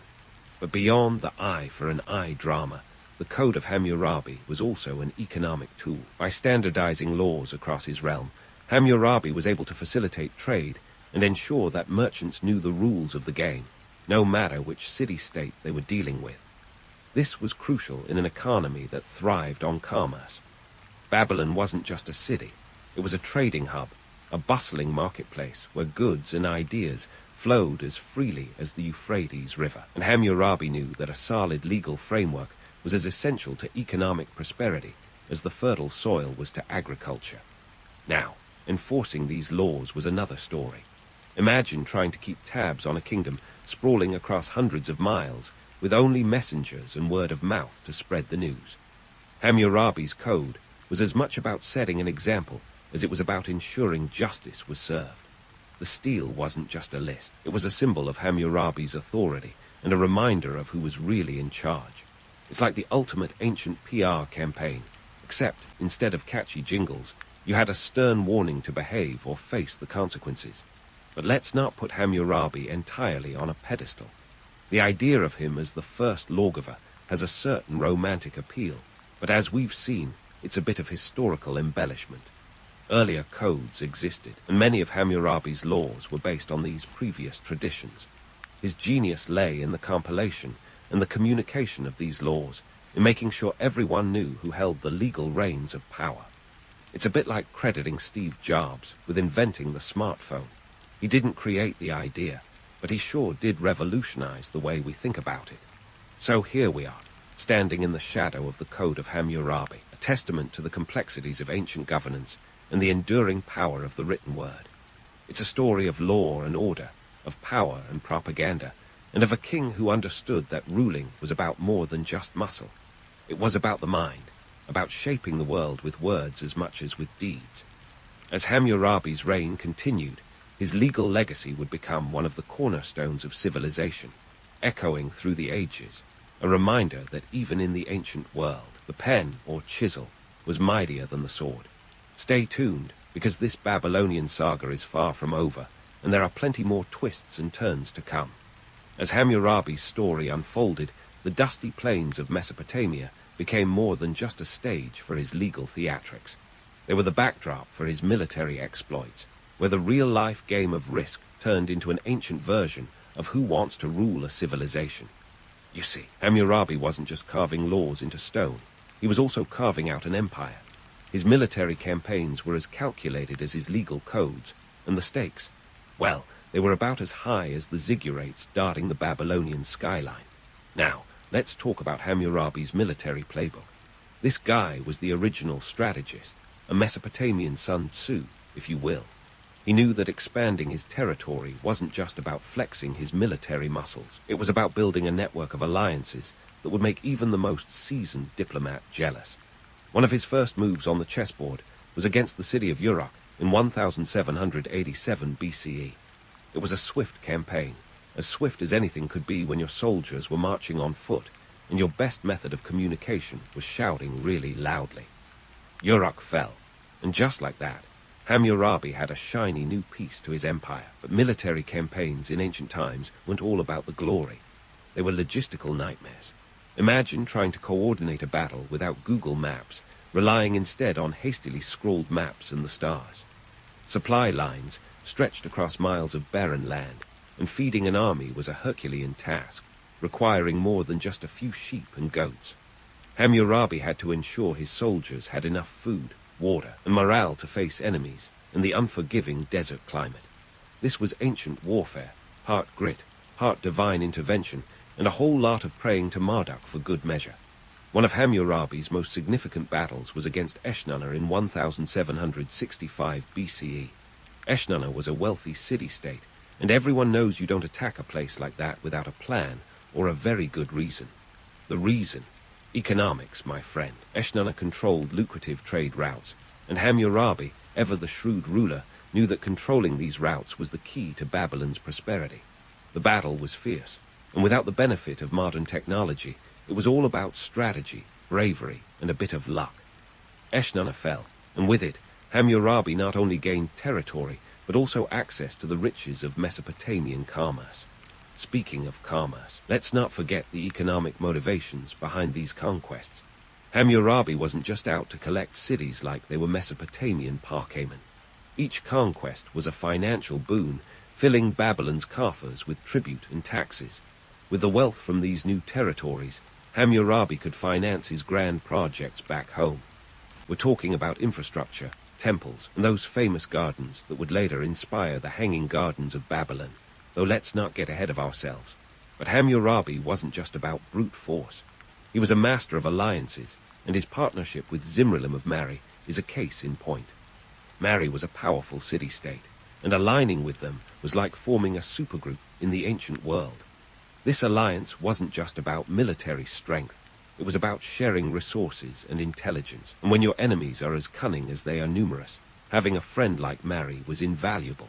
Together, they faced common threats and shared in the spoils of war, a nice little arrangement that kept Babylon's enemies on their toes. Let's not gloss over the realities of ancient warfare, though. It wasn't all shiny chariots and heroic last stands. The aftermath of battle was often brutal. Cities were sacked, populations displaced, and the spoils of war were sometimes paid in blood more than gold. Hammurabi's campaigns weren't just about expanding borders. They were about consolidating power and exerting control over a diverse and often unruly population. It was a game of chess where the pieces bled, and every victory came with the price of human lives. Through these campaigns, Hammurabi built an empire that was as vast as it was diverse. From the marshy lowlands to the mountainous regions, he controlled a tapestry of cultures and peoples. Each conquest brought new challenges, but also new opportunities for trade and cultural exchange. And while the romanticism of empire building is appealing, the reality was a complex web of diplomacy, warfare, and economic maneuvering. Hammurabi was not just a king, but a master of adaptation, an ancient chameleon who could change tactics as quickly as the river Euphrates could change course. As we wrap up this chapter of Hammurabi's military escapades, it's clear that his legacy was built on more than just stone tablets and legal codes. His military campaigns laid the foundation for a Babylonian empire that would become one of the most influential in ancient history. But don't get too comfortable. There's still more to this epic tale. Hammurabi's reign had more twists and turns than a Babylonian bazaar, and the next part of our journey promises even more intrigue, ambition, and of course, a bit of ancient skullduggery. Stay tuned, because the saga of Hammurabi is far from over, and the sands of time still have many stories to tell. As Hammurabi's empire expanded, the king found himself not just ruling over territories, but managing a burgeoning metropolis. Babylon wasn't just any city. It was the ancient equivalent of a bustling New York, a vibrant hub of commerce, culture, and of course, construction headaches that could rival any modern urban planner's nightmares.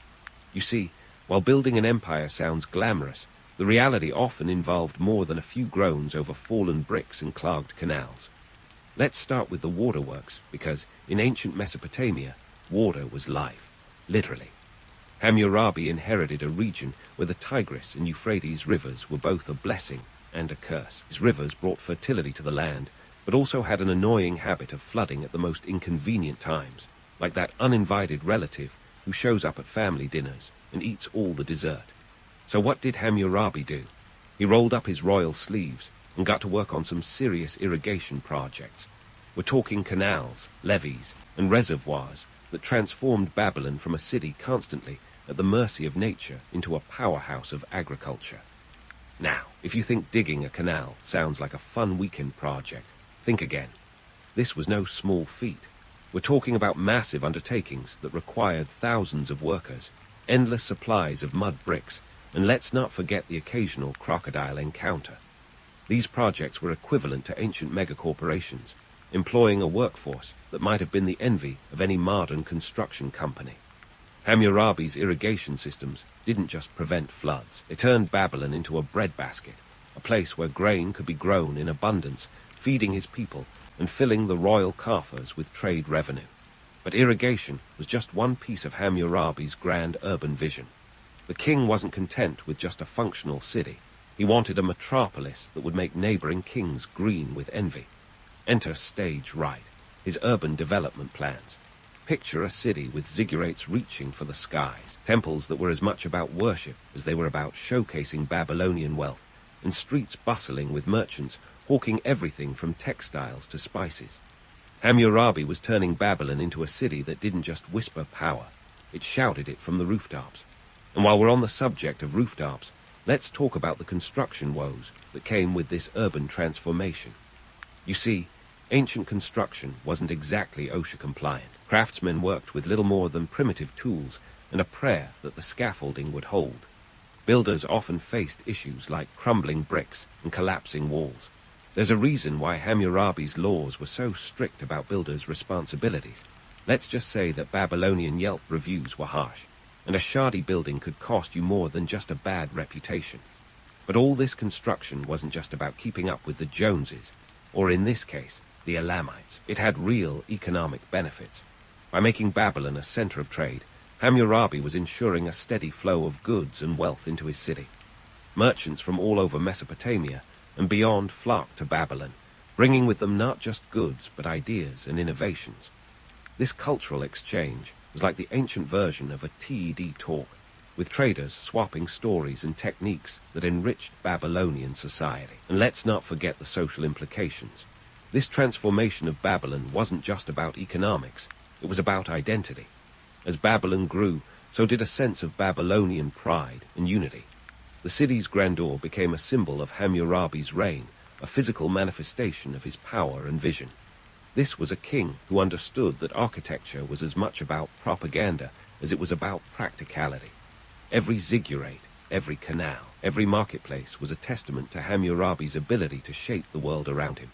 Of course, no discussion of Hammurabi's infrastructure projects would be complete without a nod to the human cost. Building an empire came with its share of sacrifice. Thousands of laborers toiled in the sun, often for little more than food and shelter.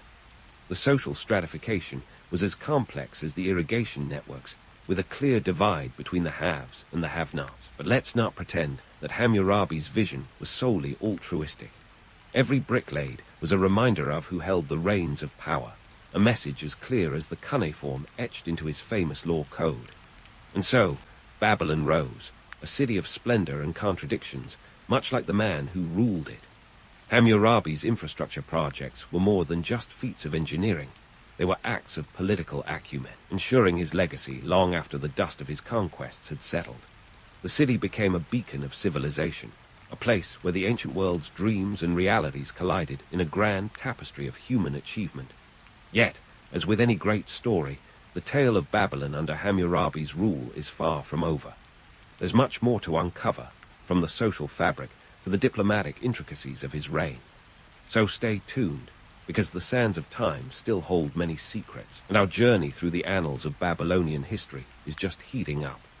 As the dust settled on Hammurabi's Babylon, both literally and metaphorically, the king's legacy began to take shape, etched not just in stone, but in the very fabric of history.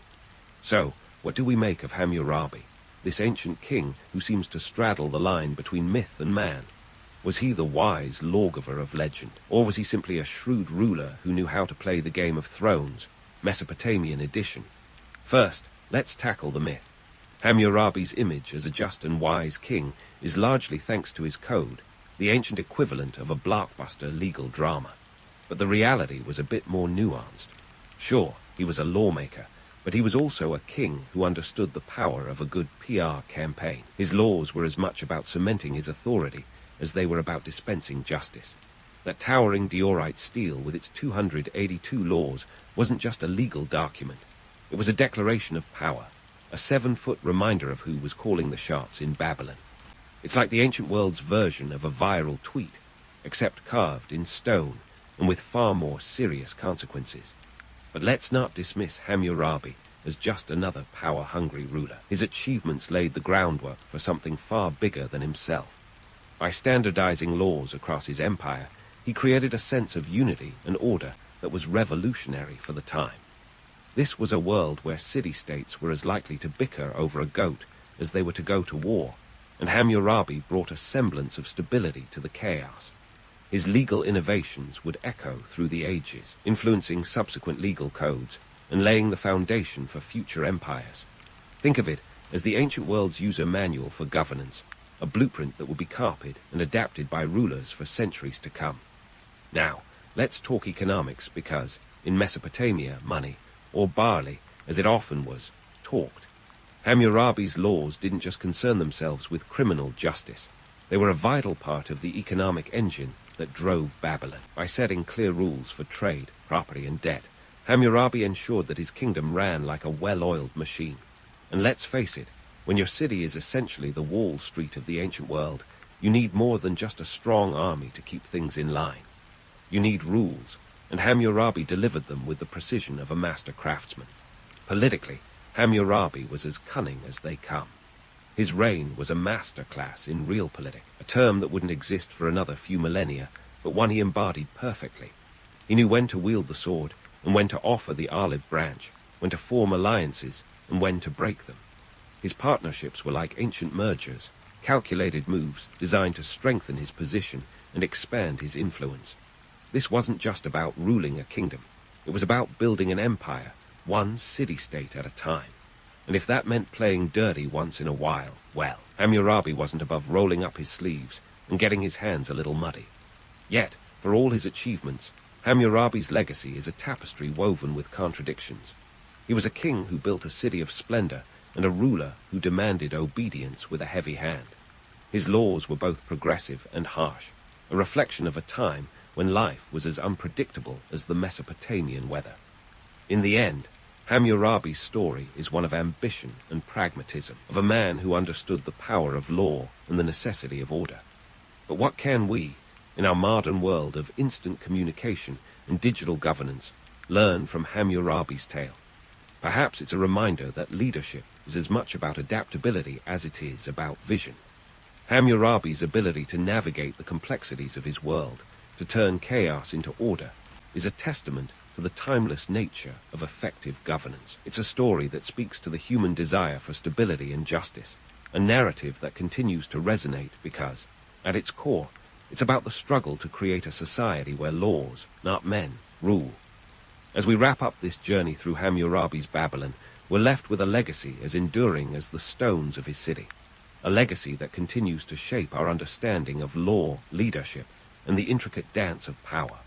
So, as we turn the last page on this chapter of history, let's carry forward the lessons of a king who, despite his flaws, understood the art of ruling in a world where the line between order and chaos was as thin as a Babylonian reed. The echoes of Hammurabi's reign may have faded, but his influence, well, that's etched into the very bedrock of civilization.